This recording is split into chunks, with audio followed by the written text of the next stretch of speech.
C'est la rentrée, je démarre par une mauvaise nouvelle directe. On a rangé les maillots, replié les parasols, on a donné à boire à mamie et on s'est plaint de la chaleur. Mais tout ça c'est fini. Maintenant c'est travail, études, cahiers, stylo, et si la prof n'est pas là dans 15 minutes, on peut s'en aller. Pour nous en revanche, pas de changement, toujours des films, toujours deux mecs et un micro chacun, toujours un montage approximatif, une qualité sonore pas ouf et des arguments foireux. Bref, c'est la rentrée et vous êtes toujours les bienvenus dans Mauvais Cut. Joey, tu aimes les films sur les gladiateurs? Comment est votre blanquette? C'est à moi que tu parles? Atmosphère, est-ce que c'est une gueule d'atmosphère? Qu'est-ce qu'il y a dans ce paquet? Vous aimez les films qui font peur? Quel est votre préféré? J'en sais trop rien. Pourquoi cet air si sérieux? C'est quoi toi ta couleur préférée? Le violet. C'est vrai? Ouais, non, c'est vrai. Non, arrête. Si, j'adore cette couleur. Je te jure, moi aussi. Ah ouais? Mais C'est quoi ta seconde couleur préférée? Ma seconde couleur préférée, c'est François Bayrou. D'accord. J'aurais pas dit... Une belle nuance de François j'aurais Bayrou. pas cru. Tu vois? François Bayrou, anthracite. Oh, pas mal. Non, Oh. tu sais, François Bayrou qui tire sur le belge, tu vois? Ouais. Qui tire sur le belge. Qui tire sur le belge. Oui. C'est hyper illégal. Hip. C'est un peu... Oui, bah oui. C'est hyper illégal. C'est très dangereux, en plus. Violence Il fait ministérielle. Horriblement chaud. C'est vrai qu'il fait très chaud. Waouh. On tourne dans un four. J'ai des morceaux de la table qui se mettent à me coller. Ça me rappelle un film. Dont je parlerai d'ailleurs tout à l'heure. Ok. Aujourd'hui, au programme, des questions. Des questions et encore des questions. 10 questions chacun. On va répondre à nos propres questions et aux questions de l'autre. Ça fait au total 20 questions. 40 réponses, c'est ce que j'attendais. Le but est simple, on a écrit chacun 10 questions de notre côté, on s'est vu 20 minutes avant l'enregistrement, on s'est posé nos questions, enfin on s'est donné nos questions sans dire nos propres réponses, et on a dû y répondre sur l'instant, donc il y a une espèce d'instantané, mais on voulait pas se les donner en enregistrement pour éviter les réflexions à rallonge. Bah pour éviter une émission de 4 heures surtout. Voilà, on sortira peut-être la Director's Cut de tous les E, avec tous les E, tu sais. Une version cut avec que les E. On va être obligé de le faire, sinon ça va être comme Mr Bean, ça va être... donc on a chacun 10 questions. Est-ce que tu veux commencer, toi? Ou est-ce que je commence? Par ta ma première question. Ok, bon, on va commencer par ma première question, et dans ce cas, je vais répondre à ma première question également. Vas-y. La première question est donc, quel métier tu aimerais faire dans un cinéma? Alors, dans un cinéma, je parle pas quel métier sur un plateau de tournage, vraiment dans le bâtiment cinéma. D'accord. Dans un cinéma, quand tu vas, Ok. voilà, là où tu vas voir les films, quel métier t'aimerais faire dedans? Je réponds, du coup. Vas-y, réponds à ta propre question. Alors, je pense que c'est assez bateau. Je dirais projectionniste, en vrai. J'ai mis la même chose. T'as mis la même chose? Bah, en J'ai vrai, mis ça la m'étonne même pas, chose. ça m'étonne Ouais, pas. j'ai mis la même Mais ça me surprend pas. Parce qu'en fait, si j'étais à la caisse ou quoi, tu vois, si j'étais au contrôle des tickets, tout ça, Ce serait frustrant. alors ce serait frustrant, et en plus me connaissant, je pourrais pas m'empêcher de faire un petit commentaire. Des commentaires sur les Moi films j'ai qui un vont voir truc les de gens. petit con, un truc de genre, vous allez voir ce film-là, c'est pas fou. Tu vois, je serais le mec horrible. Ou alors le mec qui insiste trop en disant bravo, excellent film, hein, vraiment très bon choix. Ça encore. Oui, c'est sympa, mais bon, pas spécialement, Ça dynamise le truc. Après, oui. je pense que la plupart des gens s'en foutent de ça. Oui, c'est mais ça dynamise je le pense que truc. Ouais, mais ça te rend sympathique, tu vois. Moi, ce que j'aimerais pas, c'est ces gens qui viennent en fin de séance. Tu sais, pour clôturer la séance, pour faire sortir les gens. Parce que moi, Ah, je ouais. déteste. J'aurais une trop grande frustration de me faire spoiler les films que je veux aller voir, en fait. Ouais, bah en fait, quand tu dois nettoyer la salle, tu dois être là un peu avant Ouais, voilà. la fin du film. Du coup, tu vois forcément. J'ai pensé il y a pas longtemps, je suis allé voir un film et la nana qui allait nettoyer la salle, tout ça, passer après qu'on soit venu. En fait, elle attendait à la fin du film, puis je me suis dit, mais putain, si elle a pas vu le film. Et Ah ouais, elle c'est horrible. spoil le truc, quoi, en fait. Et en même temps, t'es forcé de dire non, la sortie se fait pas par là, la sortie se fait par la sortie. Tu vois? Pour les toilettes, s'il vous plaît. Oui, Oui, ok, c'est bon, ça. d'accord. C'est ça. Ça marche. Donc ouais, non, je pense projectionniste aussi, ouais. Projectionniste. Après, sachant que la projection a changé par rapport à La avant. projection, elle a changé. La projection, elle a changé. D'accord. Tu sais qu'avant, t'avais vraiment ce côté... c'était un travail d'orfèvre, en fait. Tu devais switcher de bobine au bon Oui. moment. Ils en parlent d'ailleurs dans... Bah, dans... puis t'en avais plusieurs, du coup. Aujourd'hui, Oui, t'avais plusieurs bobines. aujourd'hui, souvent, il y en a plus qu'un seul, projectionniste. T'as plus qu'un seul pour lancer projectionniste les films. pour tout le cinéma, mais il y a plus ce côté aussi quand même intéressant d'entretien des machines, en fait, de savoir Oui. t'occuper des machines, connaître les différents formats de projection. Mais en Donc, fait, ça- le numérique a rendu ça beaucoup plus pointilleux sur Ouais. plein d'autres choses qu'on n'avait pas avant. Avant, c'est C'est ça. l'entretien, comme tu disais, des bobines, tout ça. Aujourd'hui, on est vraiment sur l'entretien numérique, l'entretien des machines. Ouais. Mais ça reste quand même une compétence, voilà. Ça reste Ah oui, quand bien même sûr, un métier que bien pas sûr. n'importe qui... Et c'est pour pour ça le que coup, on connaît je le trouve quelqu'un intéressant. qui a été projectionniste et elle me disait à quel point c'était Ouais. c'était parfois une Tout galère. à fait, quoi. Et puis, carrément. et puis, je trouve que t'as une pression énorme aussi, parce que putain, le film démarre pas, c'est de ta faute. Tu vois? Alors moi, j'ai déjà eu... alors, pas le film qui a... Alors, c'est pas que le film n'a pas démarré, mais le film n'avait pas été lancé. Ah oui. Et une autre fois où le film a planté vraiment, c'était même pas une question, il y avait même pas tant de force chaleur comme aujourd'hui, c'était sur la projection de Ambulance de Michael Bay. Oh putain. Ouais. En plus, il fait chaud dans le film. Il fait Je crois chaud. que ça se passe Oui, en je crois que c'est ça. canicule, Ça se passe en en plus, dans le canicule, film. ça se passe en plein été. Puis vraiment, voilà, les gratte-ciels, Ouais. le reflet de la chaleur sur les vitres ou quoi. Les hommes qui suintent. Les hommes qui sueur. suent, c'est vraiment la sueur. Puis en plus, c'est vraiment un des pires films pour lequel ça arrive parce que c'est que de l'action tout le temps. C'est ultra Et rythmé. ça a vraiment planté en pleine scène d'action. En c'est fait, ultra frustrant. l'image s'est freeze. Ouais. Les lumières se sont rallumées. C'est ultra 1 minute frustrant. 30 après, chrono en main, t'as le manager du cinéma qui est arrivé presque en courant, il soufflait dans la salle en mode voilà, désolé messieurs dames, il y a eu un problème avec la machine, on la redémarre aussitôt, voilà, excusez-nous de la gêne occasionnée. Et voilà, ça a duré 5 petites minutes ouais. et après le film est un petit peu revenu en arrière, les lumières se sont rééteintes et ça s'est relancé. Ouais, moi j'ai eu un bug comme ça, c'était pour le film avec Marina Foïs et Denis Ménochet. Asbestas. En Espagne, Asbestas. Ok. À 1 heure de film, donc il y en a 2, 1 heure de film, la projection s'arrête, et personne vient nous prévenir, mais juste tu vois, en fait il remet au début. Ouais. Et tu sais, genre, Au il remet début, toutes les images en accéléré jusqu'au début. Ok. Et donc là on gueule un peu, tu sais, on est là en mode bah non, frère, Parce que le non. film est long, je crois. Mais il fait bon 2 heures, quoi, un Ouais. peu plus de 2 heures. Et du coup, on devait dire, bah non, en fait, on veut pas trop, quoi, que tu remettes au début. Et du coup, ils ont remis un peu, à peu près, Ok. là où on est arrivé, tu vois, mais c'était pas encore ça. On peut passer à ta question, enfin à ta première question du coup, la Ma deuxième. première question, je meurs de chaud, mais je meurs de chaud, c'est affreux. C'est affreux, je sais pas ce qui se passe. C'est Deuxième question horrible. est donc pour ou contre la climatisation dans J'ai les salles de envie. cinéma. Attends, je vais allumer le ventilateur quand même, parce que je ne supporte pas sinon. Moi j'ai une question tout à fait. J'ai une question qui concerne ton film sur la drogue préféré. Et du coup, c'est à moi de répondre. Bah réponds, et D'accord. après, on répondra à vos questions. J'en ai mis deux. Alors j'en ai mis deux. Ok. Parce qu'à la base, je voulais répondre forcément, moi tu me parles de drogue, donc je vous parlais de Breaking Bad. Bien sûr. Bien sûr. Soit à quoi tu m'as dit non, parce que c'est une série, pas un film. Du Oui. coup, ce à quoi Oui, c'est vrai que ce à quoi je réponds, bah du coup, El Camino, qui est un film de Breaking Bad. tu as contourné J'ai les règles. contourné, j'ai transgressé C'est les règles, ça. c'est pour ça que j'en ai mis un deuxième. Je parlerai quand même un peu de El Camino, pas trop D'accord. longtemps, mais c'est quand même c'est un très bon film. Très bonne extension de l'univers Breaking Bad. Ça permet, je trouve, de faire un bel adieu à l'univers. Si vous avez vu la série, ça permet d'apporter une certaine conclusion, puisque Better Call Saul, c'est un préquel. C'est sorti après, mais c'est un préquel, donc il n'y a pas non plus ce côté conclusion, j'allais dire conclusif, je sais pas si ça se dit conclusif. On rappelle qu'à chaque podcast, on invente un mot. Je pense que ça se dit, bah le mot du jour, inventé ou non, Le mot du sera jour, conclusif. ce sera conclusif. On ne sait pas si ce mot existe, on vérifiera après l'enregistrement. S'il existe, un peu décevant. S'il n'existe pas, eh bien on est comme Boris Vian, on invente des mots, des On choses, invente des termes. mots. Écoute, on a la licence, pas du, on n'a pas du tout la licence politique, on l'a pas du tout. Licence. On l'a vraiment pas. On a que dalle comme licence. Moi j'ai même pas eu ma licence. Je suis allé aux universités, j'ai même pas eu ma licence. Du coup, voilà, El Camino, si vous connaissez pas, il est disponible sur Netflix, hein, c'est un film coproduit par Netflix. Parce que c'est un film Netflix, non? C'est un film Netflix, parce que les droits de diffusion avaient été rachetés par Netflix, et pour ça Breaking Alors Bad qu'après est non. diffusé. Après ils sont partis de Netflix, non? Non, parce que Breaking Better Bad. Call Saul, c'est aussi... Ah ouais? C'est sur alors, Netflix? Je sais pas si Breaking Bad, c'est encore sur Netflix ou pas. Bah je sais pas parce que Mais je dans sais qu'à tous un les moment cas, c'était c'est parti. donc, ok, c'est coproduit par AMC et Netflix. Du coup, Ok. même El Camino et Better Call Saul, on les trouve quand même en DVD en grande surface. Ok, Voilà. donc on peut les trouver en format Voilà, physique. si ok. jamais on peut. Donc El Camino, voilà. Et sinon, alors j'ai vu, alors moins que toi, je pense, mais j'ai vu quand même beaucoup de films de guerre. J'avais parlé par exemple dans la première émission de Sicario, qui est un de guerre, de drogue. Mais Parce que j'allais dire où est-ce que tu vas avec les Ouais, films non. de guerre. Où est-ce que tu... Alors, en plus tu dis comme toi, tu sais très bien que moi les films de guerre, j'en Oui, ai bah pas oui, voilà, vu c'est ça. beaucoup. Donc les films de drogue. Drogue. Sans soldats allemands. Alors tu vois, Sans soldats. il y a moins de soldats allemands. Il y a pas de gens qui se tirent dessus. Quoique.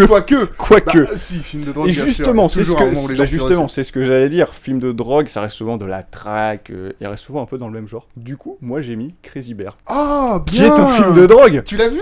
Ouais, j'ai vu Crazy Ah, Bear, c'est je l'ai fou, vu au je crois qu'on en cinéma. a jamais parlé, mais C'est un ok. film de drogue. Donc Crazy Bear, c'est sorti il y a 2-3 ans, je crois, qui s'inspire d'une histoire vraie, donc des passeurs, des dealers qui larguent un gros cajot, une grosse livraison en fait dans la forêt, avec pour but de venir la récupérer après.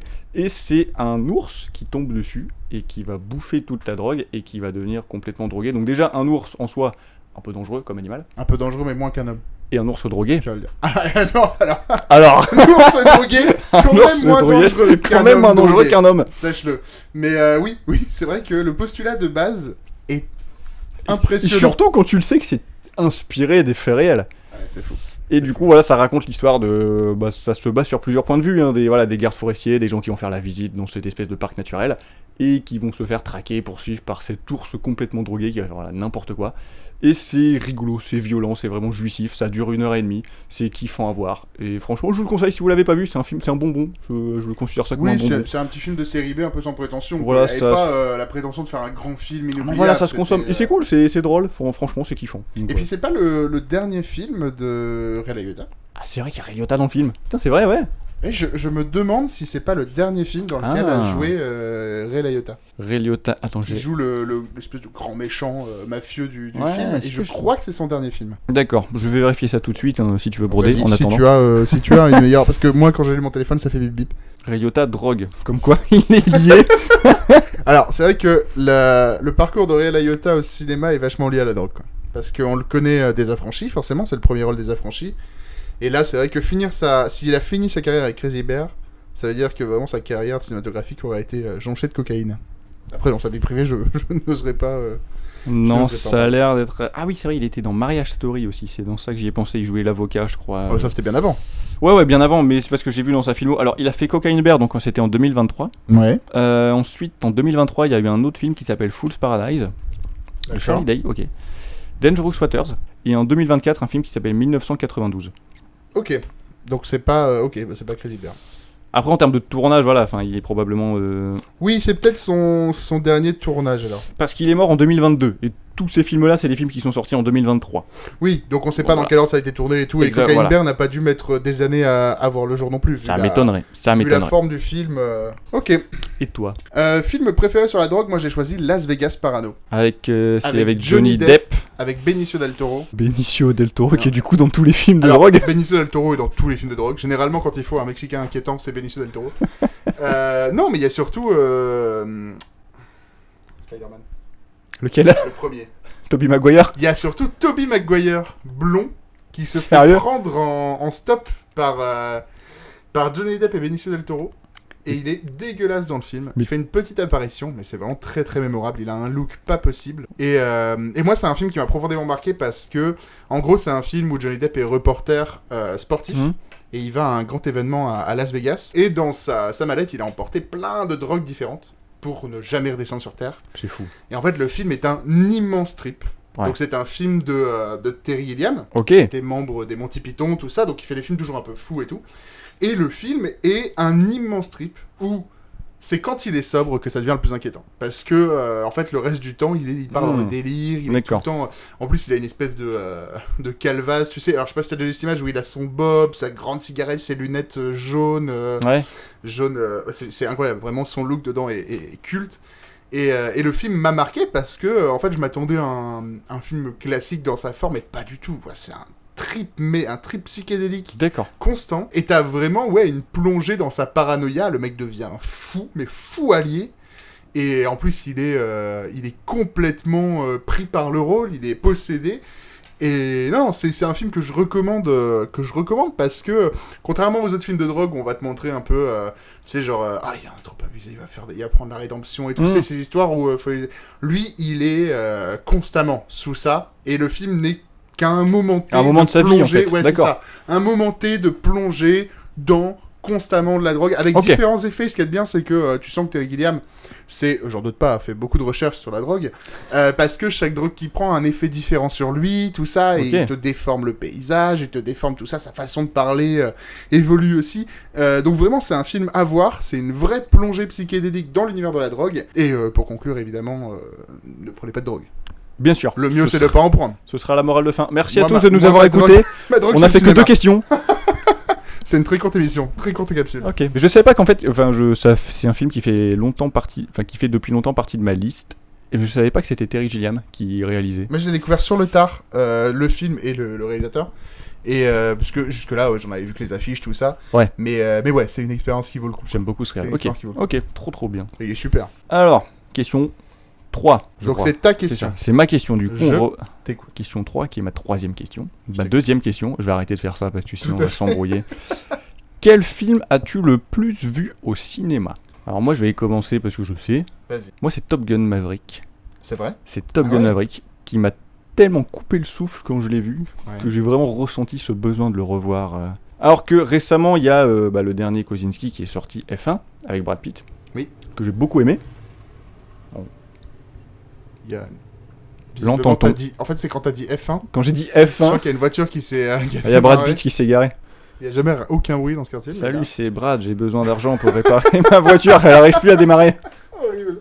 Et donc F1, ouais, qui est sorti. F1 qui est sorti, qui était très bien, hein, j'ai adoré F1, pas de soucis là-dessus, mais j'ai moins ressenti ce truc de, voilà, j'ai envie de le revoir au cinéma. Top Gun, c'était viscéral, tu vois, genre il fallait que je le revoie. Ok, ouais. Et je l'ai vu 3 fois. T'es assez fan du premier Top Gun, du coup? Mais même pas, en fait, il est sorti, donc je me suis rattrapé le premier film que j'avais jamais vu. Ouais. J'ai aimé, J'ai fait tu vois, pareil. avoir, ok, tu vois, ok tiers, vraiment, j'ai vu le premier film. Je j'étais en pense mode, exactement voilà, ok, la même chose. film des années 80, j'aurais peut-être préféré si j'avais grandi dans ces années-là, tu vois, ça aurait peut-être été... Enfin, il aurait peut-être fait plus partie de mes films nostalgiques, mes films cultes ou quoi. Film des années 80 qui est vraiment tous les clichés des films des années 80. Carrément, Cette on est d'accord. musique qui revient en permanence dans le film, je te jure, on Même, dirait tu une vois, parodie. La scène de plage, tu sais, sur le coucher de Ah soleil, ouais, non, mais oui, bien l'histoire sûr. d'amour, la Bien rivalité sûr. entre Iceman et... voilà. Mais Top Gun Maverick, qui m'a vraiment surpris, mais sur tous les points, et je l'ai vu 3 fois, et je pense que... Alors après, c'était aussi une période où il y avait peut-être un peu moins de films, j'avais aussi plus de temps pour aller au cinéma, donc j'avais plus l'opportunité, Brad Pitt repart, j'avais plus Salut l'opportunité... Brad. Salut Brad. Salut. Bye, Ciao. bye, ciao. See ya. See ya. See ya. See ya. Ok. Et j'avais plus l'opportunité d'aller voir des films. Et donc ça a probablement aussi joué. Mais franchement, si j'avais eu l'opportunité d'aller le revoir une 4ème fois, je l'aurais fait. Ouais. Ok. Ok. Moi, c'était... C'est quoi ton body count de cinéma? Mon body count de cinéma, et ben c'est 4. Ton movie count? C'est 4 fois. Je crois que je sais c'est lequel. Tu crois? C'est lequel? C'est pas coupé. C'est Coupé. C'est Coupé, ouais. Et ouais, c'est Coupé qui est sorti il y a quelques années. Bah, en fait, il a été, je crois, il fait partie des films Covid, il me semble. Non? Non, il fait pas partie des films Covid. Ok. Non, c'était en 2022. Non, mais ouais, en fait, c'est un film qui m'a beaucoup marqué parce que donc c'est l'histoire d'une équipe de tournage sur un film de zombies. Mhm. Et comment est-ce que ce tournage va partir en vrille, tout ça. Donc ça fait vraiment découvrir les tournages un peu... alors, produits, mais pas produits pour beaucoup. Hein, tu vois que dans le film, ils ont quasi pas de sous. C'est quasiment amateur en fait. Voilà, c'est ça, quasi amateur, ouais. Bah, il le dit, le personnage de Romain Duris dans le film. Je crois qu'il dit genre je fais ça bien et pour pas cher. Je sais, Oui, je c'est sais plus ça, c'est quoi ouais. ça. Il a une catchphrase. Oui, c'est une sorte d'artisan qui fait les trucs pour pas C'est cher. un et yes man. En C'est fait, clairement. on lui demande, je crois que c'est une société asiatique, qui lui demande de faire un film de zombies, tout ça. Et donc lui, il va le faire. Et en fait, toute la première partie du film est en plan séquence. C'est 25 minutes de plan séquence. Où tu vois le film Le film. qui, Ouais, est, c'est ça. qui est tourné, quoi, tu vois. Et après, tu découvres C'est la pré-prod, je crois. La production, enfin la pré-prod. Et ensuite, l'envers du décor de ce premier plan séquence que tu as vu au début du film. Et c'est un film que moi j'ai trouvé passionnant parce que, déjà moi ça fait longtemps que je fais des petits courts-métrages, des trucs comme ça, donc en fait cet univers de tournage amateur, je le connais. Tu vois, je connais ces têtes mal faites que tu dois faire semblant de couper, ces jets de sang qui vont n'importe où, ces trucs comme ça, je les connais, et en fait les voir au cinéma, ça m'a fait un bien fou. J'ai pas vu le film original, parce qu'à la base c'est un remake d'un C'est film ça. En fait, asiatique. il est très méta parce que c'est l'adaptation d'un film asiatique. C'est ça. Et justement, dans l'histoire de Coupé version française, c'est C'est le film est lui-même l'adaptation C'est ça, ouais. d'un film Oui, asiatique. ce qui est bien, c'est qu'il l'a assumé au moins. Il a Oh oui, pas cherché à le carrément, cacher, carrément, ouais. Et en fait, je me souviens qu'en sortant de ce film, je me suis dit, mais c'est fou, quoi. C'est déjà parce que le film est hyper rythmé, j'ai passé un super moment, j'ai rigolé vraiment fort. C'était l'une des premières fois qu'on découvrait, pour le grand public, en tout cas, Raphaël Quenard au cinéma.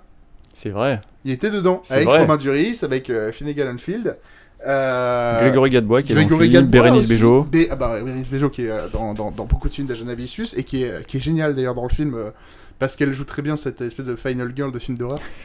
Et donc ouais, c'est un film qui m'a beaucoup marqué et en fait quand je suis sorti du film, j'ai eu envie d'aller le revoir et au-delà de ça de le montrer. Donc en fait, je retournais au cinéma avec des gens différents pour leur montrer Coupé parce que c'est des gens qui n'allaient pas le voir d'eux-mêmes. Et donc à chaque fois, tu sais, avec des amis, je leur disais, écoute, viens, on va le voir ensemble, tu sais, puis en fait, je les amenais voir comme une secte, en fait, finalement, j'essayais de les convaincre. Mais c'est intéressant l'opposition qui est entre nous deux, enfin l'opposition, on va se battre en fait. On va se taper, On va vraiment se à taper. tout moment, un bras de fer. Viens, bras de fer. C'est pas du tout audio. Parce que moi j'avais vraiment ce truc, je t'ai dit, genre cette espèce de besoin viscéral de le revoir, de revivre l'expérience Ouais. que j'avais vue, de revivre les sensations que j'avais eues, un peu comme un manège à sensations en fait. Oui, Mais je vois. au-delà, tu es vraiment au-delà de fait que ce film-là, ce que j'ai vécu, je veux le revivre, je veux le revoir. Toi, c'était plus ce côté, ce que tu as vécu, tu veux le faire vivre à d'autres personnes. Ouais. Tu veux le montrer à d'autres gens. Je pense que ça a été ça. Tu veux qu'ils partagent ça. C'est intéressant. Bah, c'est ça, ouais. Et puis je pense que pour moi, ça a été une sorte de... quelque part, c'était aussi pour faire comprendre ce que je faisais, tu vois. Ouais, bien sûr. Il y a un truc de... viens voir comment se font les films amateurs, viens voir comment sont les tournages, les tensions, les trucs comme ça. Et en plus de ça, c'est un super moment, quoi. C'est-à-dire qu'on rigole beaucoup et même si, avec le recul, tu vois, dire qu'on n'est pas une originalité incroyable, moi, le film me plaît toujours autant. Bien sûr. Et je le revois encore et encore, ouais. Okay. Et j'y retournerai sûrement, s'il repasse en salle. Je le Carrément. fais découvrir à ma compagne actuelle, je fais découvrir à... Voilà, Trop bien. Et maintenant, on choque. Et oui, ma question à moi, elle concerne un sujet beaucoup plus triste. Elle concerne la mort. La mort. La mort qui t'a le plus choqué au cinéma. Alors, la mort qui m'a le plus choqué au cinéma, la réponse que j'ai mise, c'est pas une mort qui m'a choqué dans le sens gore, dans le sens elle est ultra violente et tout, mais dans le sens où elle est très inattendue. C'est dans le film Kingsman Première Mission, la mort d'Harris Dickinson. Ah ouais. Qui joue le fils de Ralph Fiennes. Voilà, fils de j'allais Ralph. mélanger les deux. Qui joue le fils de Ralph Fiennes dans le Non, en fait, j'y arrive pas. Non, et ici, tu sais, c'est le credo, on Ouais, est c'est vrai. mauvais avec les noms. Donc on l'appellera Ralph Fils. Ralph Fiennes, voilà. Écoute. Il est Ralph Fistolé. Ok, pas mal, C'est pas pas- mal. Non, vraiment Je bien. sais pas, j'ai tenté. Alors du coup, Kingsman Première Mission, suite préquelle, suite aux 2 premiers films Kingsman réalisés par Matthew Vaughn, donc une espèce de préquelle sur les débuts de Kingsman, et t'as ce personnage d'Harris Dickinson qui est vraiment présenté comme étant le personnage principal, que tu vas suivre pendant tout le film, et d'un seul coup, bam, il meurt en plein milieu du film. Et de manière totalement assumée, parce qu'ils te font vraiment un super ralenti, un gros plan insisté là-dessus, en mode, regardez, il est mort, ce personnage que vous suivez, il est mort, le personnage principal est mort. Voilà, on continue le film. Ouais, ça fait un changement, un peu à la... Tu sais, comme dans Psychose. Quand tu suis un personnage, puis au milieu du film, boum, le personnage meurt et tu suis d'autres personnages. C'est ça, t'as un Là, revirement. t'as vraiment un revirement en plein milieu du film, une espèce de twist de milieu de film qui change totalement les règles, du coup, parce que tu ne suis plus un jeune gars qui a encore des étoiles dans les yeux, maintenant tu suis son daron qui veut se venger. Quoi, Ouais, c'est ça. Et parce qu'on a beaucoup... Alors, c'est beaucoup plus facile à faire dans les séries. Alors, si on parle de mort qui choque, on peut bien évidemment parler de Game of Thrones, Oui, qui est la série qui a popularisé Bien ce sûr, côté des morts choquantes, t'attaches pas au personnage, mais c'est beaucoup plus facile de tuer quelqu'un dans une série dans le sens où ça va continuer sur encore plusieurs saisons, donc tu peux réinstaller d'autres personnages et tout. Là, t'es à 1 heure de film, ton film il ouais, dure c'est 2 ça, heures, ouais, bien sûr, bien tu sûr. tues ton personnage principal, et t'es pas non plus dans ce côté récit non linéaire, par exemple, moi je pense aussi à Pulp Fiction, avec Tarantino qui vient tuer Vincent Vega, c'est Vincent, oui, c'est ça, c'est Vincent Vega en plein milieu du film, en mode voilà, John Travolta c'est le personnage principal, boum il meurt, mais c'est un récit non linéaire, Oui, donc tu vas le revoir tu après. sais que tu vas le revoir, ouais, parce que c'est des C'est un trucs peu qui choquant, se passent ça avant, etc. surprend. Alors, j'imagine quand même Pulp Fiction dans le contexte de l'époque, ça devait être surprenant. Ah bah quand de voir t'étais au ça. cinéma, que tu voyais Vincent Vega sur les toilettes et que Ouais. Bruce Willis commençait à canarder, tu te dis mais attends, y a un problème là. Attends, c'est quand même John Travolta qu'on vient de me faire buter sur les toilettes. Ouais, carrément. Mais voilà. Et donc, Kingsman, première mission, la mort d'Harris Dickinson. C'est vrai que c'est... Très Je inattendu. l'avais complètement oublié, et c'est vrai que maintenant que tu me la remets en tête, je me dis... Wow, Et putain. très surprenant, parce que le film, je l'ai vu qu'une seule fois quand il est sorti au cinéma, mais je pense sincèrement que c'est pas un truc que tu viens voir. Tu le vois pas arriver. Non. Je crois pas. Ah non, bah y a rien qui t'y prépare en fait. Non. Hein. Parce que en plus dans les bandes annonces il est central sur l'affiche, Bien il est sûr. central partout. C'est pas, tu sais, ces films un peu qui te spoilent avec leur générique de début ou les trucs comme ça où tu vois que le nom est très loin et du coup là il y a pas longtemps j'ai vu un film et je reconnais le nom d'acteur, tu vois, puis je me dis putain il est très très loin au générique quand même, ça veut dire qu'il aura pas beaucoup de temps. Ouais. Puis il est au début du film, il a 3 scènes puis il meurt et t'es là en mode bon oui bon bah ça explique, tu vois. Mais là pour le coup il était vraiment central au film quoi, il était mis partout dans la promo, partout dans les bandes annonces et tout. C'est pareil, c'est un acteur qui émerge de plus en plus aussi. Qui donc, commence à être identifié, pareil, ouais, à tu ce te dis moment-là. voilà, ok, bon voilà, c'est la relève. Ralph Fiennes. Ralph Fiennes, moi je dis Ralph Fiennes. Ralph Fiennes, mais je sais Ouais. pas pourquoi je ne prononce pas Ralph Fiennes, alors que c'est beaucoup plus simple. Regarde, j'ai réussi à le C'est dire pas du premier grave, coup. personne t'en voudra. Moi D'accord, peut-être. ça va. Non, Bah ouais, c'est peut-être, pas- on sait jamais. Toujours On va pareil, on peut vraiment pas. se battre en fait. Je comprends. C'est le jeu de fin de cette émission, on se bat. Le jeu de fin c'est la bagarre. Ok. Et toi, du coup, quelle mort t'a le plus choqué aussi? Moi la mort qui m'a... Bah alors je l'ai pris dans la même sens que toi la question. Ok. C'est pareil dans le sens surprenant. D'accord. C'est dans Hérédité. Ok, j'ai pas vu. de Ari Aster. D'accord. En fait, pareil, tout le début du film, tu suis une petite gamine qui donc a un grand frère, tout ça, et son grand frère l'emmène dans une fête parce qu'elle veut absolument le suivre et tout. Et en fait, elle avale, je sais plus ce qu'elle avale, mais genre des noix ou des trucs comme ça, et elle est allergique. Et donc lui, il faut qu'il la ramène très vite chez eux pour lui donner une piqûre, tout ça. Et donc elle est sur le siège arrière, lui il conduit très vite et tout. Et en fait, il lui dit, bah passe ta tête par la fenêtre, tout ça. Donc elle passe sa tête par la fenêtre. Voilà, je le sens venir. Et là, le poteau. Oh putain. Le poteau qui lui défonce la tête. Alors, c'est très... En fait, c'est brutal. Et après, bon, t'as une image un peu cracra. Voilà, ça reste du film d'horreur. Mais en fait, ça a été un choc parce que je ne savais rien du film avant de le voir. Ouais. J'en savais que ce qu'on m'en avait dit et tout. Espèce de, waouh, putain, un premier film d'Ari Aster, grand maître de l'horreur, ça promet quelque chose de fou et tout, nanana. Et en fait, quand je vois le film, quand je vois cette gamine, je me dis, mais attends, on ne tue pas un enfant comme ça dans un film. C'est vrai qu'il y a ce côté, cette règle d'or. Bah, on a vu l'année dernière ou l'année d'avant Terrifier, où le réalisateur avait dit, il y a ce genre de règle d'or à laquelle il veut pas toucher, c'est tuer des enfants au cinéma. Mais ou alors il meurt très vite pour que ce soit un traumatisme ou un truc comme ça. Ou hors champ, tu vois. Mais là, tu la suis un peu, la gamine, tu vois, tu la suis un peu, tu t'y attaches. Elle est encore une fois partout dans la promo, tout ça. Et en fait, putain, j'ai vu cette scène et je me dis, waouh. Et puis en plus c'est pas elle meurt c'est pas genre ils arrivent pas à temps à la maison, elle meurt dans la voiture d'empoisonnement ou quoi, c'est vraiment elle se fait décapiter. C'est ça. Et en fait du coup de cette mort va découler un tas d'événements paranormaux, tout ça, et c'est un super film. Hérédité, comme tous les films d'Ari Aster, mais vraiment ces deux premiers sont purement sur l'horreur, Hérédité et Midsommar. Et je vous les conseille énormément parce que c'est des monuments de l'horreur, de ce qu'on appellera l'elevated horror, qui est un terme dont il faudra qu'on reparle un jour sûrement, parce que c'est un terme qu'on comprend pas très bien. Et donc du coup je le conseille vraiment parce que c'est la mort qui m'a le plus choqué. D'accord, ok. À toi. Alors ensuite donc ma prochaine question qui s'appelle le cinéma au cinéma. Pour toi, quel film montre le mieux le cinéma? Donc j'ai mis deux exemples, alors ça tombe, une de tes réponses c'est un des deux exemples. Je pense par exemple Taxi Driver, parce que c'est un plan culte ou quoi, voilà, de Robert De Niro qui assiste à une projection au cinéma. Once Upon a Time in Hollywood, où t'as cette scène où Margot Robbie va assister à une projection pareil de cinéma. Oui. Il n'y a pas eu de réaction, donc je te demande. Non, c'est good. T'as vu le film? Je repense à ma réponse pendant que tu... Où elle a, on chante contre chantre, elle qui s'émerveille devant son propre film. Le contre-champ, c'est le film à elle, et qui met ses pieds parce que c'est panard un sur film le siège. Voilà, c'est un film de Tarantino après tout, on le rappelle. Ouais, mais ne faites pas ça. N'enlevez pas vos chaussures et vos chaussettes pour mettre vos panards sur le. Surtout par ces chaleurs. Siège. Non, et surtout s'il y a des gens, s'il y a des gens sur le siège de devant, en fait. Oui.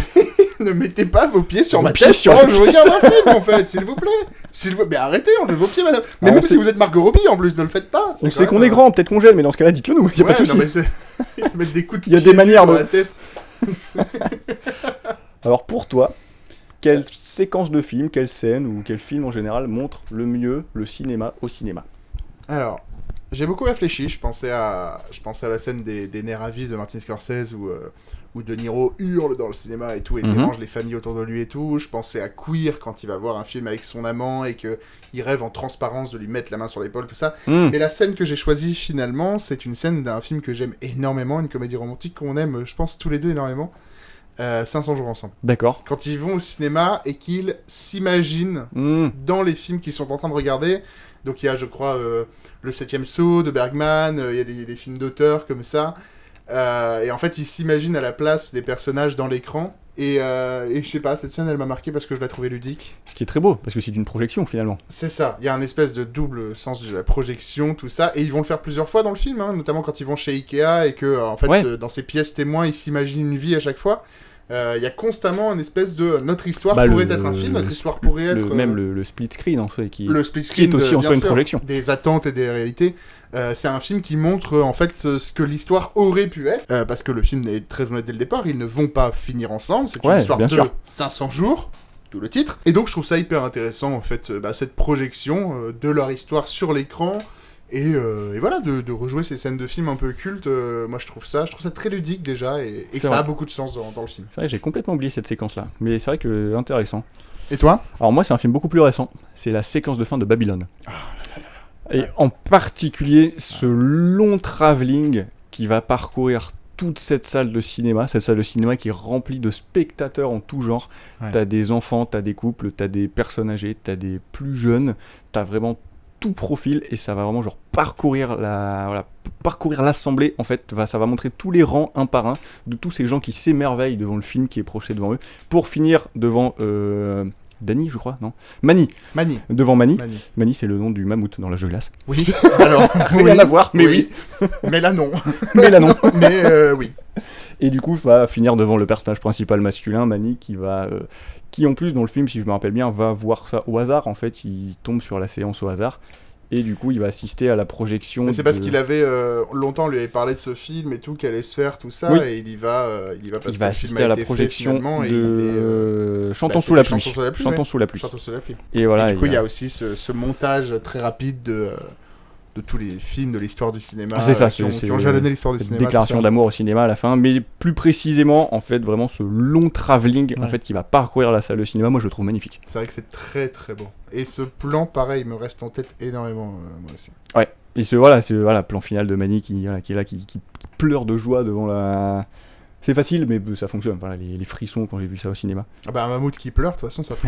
un mammouth qui pleure, c'est tout le temps... Alors que Dany, le premier prénom que j'ai dit, c'est l'enfant dans Shining. Alors, pas de mammouth. Toujours pas de mammouth. Toujours pas de mammouth. Mais Red Rum. Mais Red Rum.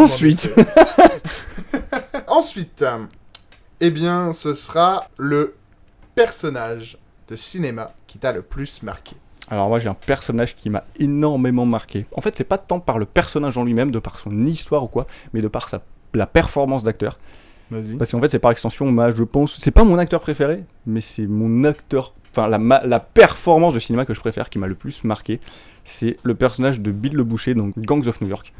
Oh wow, ok. Par Daniel Day-Lewis, qui va refaire un film d'ailleurs. Oui, j'ai vu l'annonce ce matin. Il avait pas fait de film depuis 2017. C'est ça, il est sorti de sa retraite pour faire un film avec son fils. C'est son fils qui réalise le film. Mais du coup, la performance de Daniel Day-Lewis, donc Gangs of New York, je la trouve magnétique. Et il faut savoir d'ailleurs pour l'anecdote que c'est lui qui m'a fait acheter le film. En fait, je l'ai vu en DVD. Je crois que j'ai trouvé le DVD sur une brocante. C'est lui qui t'a donné le DVD en disant achète-le. C'est Daniel Day-Lewis qui t'a tendu le DVD. Il avait des lunettes de soleil, une fausse moustache. Il m'a dit hi.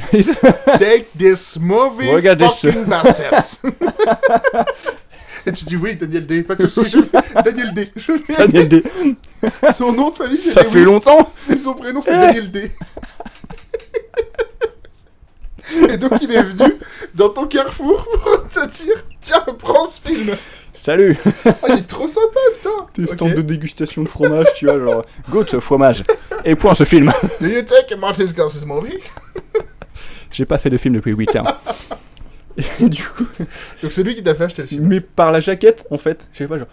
Ah oui. Et c'est fou de se dire que même sa performance d'acteur, c'est retranscrit dans les affiches du film, ou rien que par le fait de voir son personnage sur la jaquette du film, ça m'a donné envie de voir le film. Mais je me souviens Enfin, je me souviens pas très bien du film, mais c'est vrai que lui m'a profondément marqué. Parce qu'il a une façon même de bouger, une façon de parler qui est très très particulière. Ouais, et du coup, ça m'a vraiment marqué. Donc, c'est mon personnage le plus marquant. Alors, pourtant, enfin, voilà, son histoire ou quoi, ce qu'il fait dans le film, c'est pas ce qui m'a le plus marqué, mais la performance en elle-même, je la trouve dingue. J'y repense encore tous les jours. C'est mon empire romain. C'est ton empire romain à toi, Daniel D. Ok. Et toi? Bah, moi, tu sais que j'avais pas réfléchi. J'ai été... Bah non, parce qu'en fait, quand on a changé la question, je te l'ai donné tard, j'ai pas réfléchi à la réponse. Ah oui, c'est vrai que c'est celle qu'on a changé. Alors, moi, mon personnage de cinéma préféré... Enfin, qui t'a le plus marqué, en tout cas, pas forcément qui m'a ton préféré. Le plus marqué, je dirais que c'est Alex dans Orange Mécanique. Et donc pas dans les Totally Spies. Et pas dans les Totally Spies. Okay. Toujours pas un mammouth. Qui n'est toujours pas... C'est toujours pas un mammouth. Non, c'est Alex dans Orange Mécanique.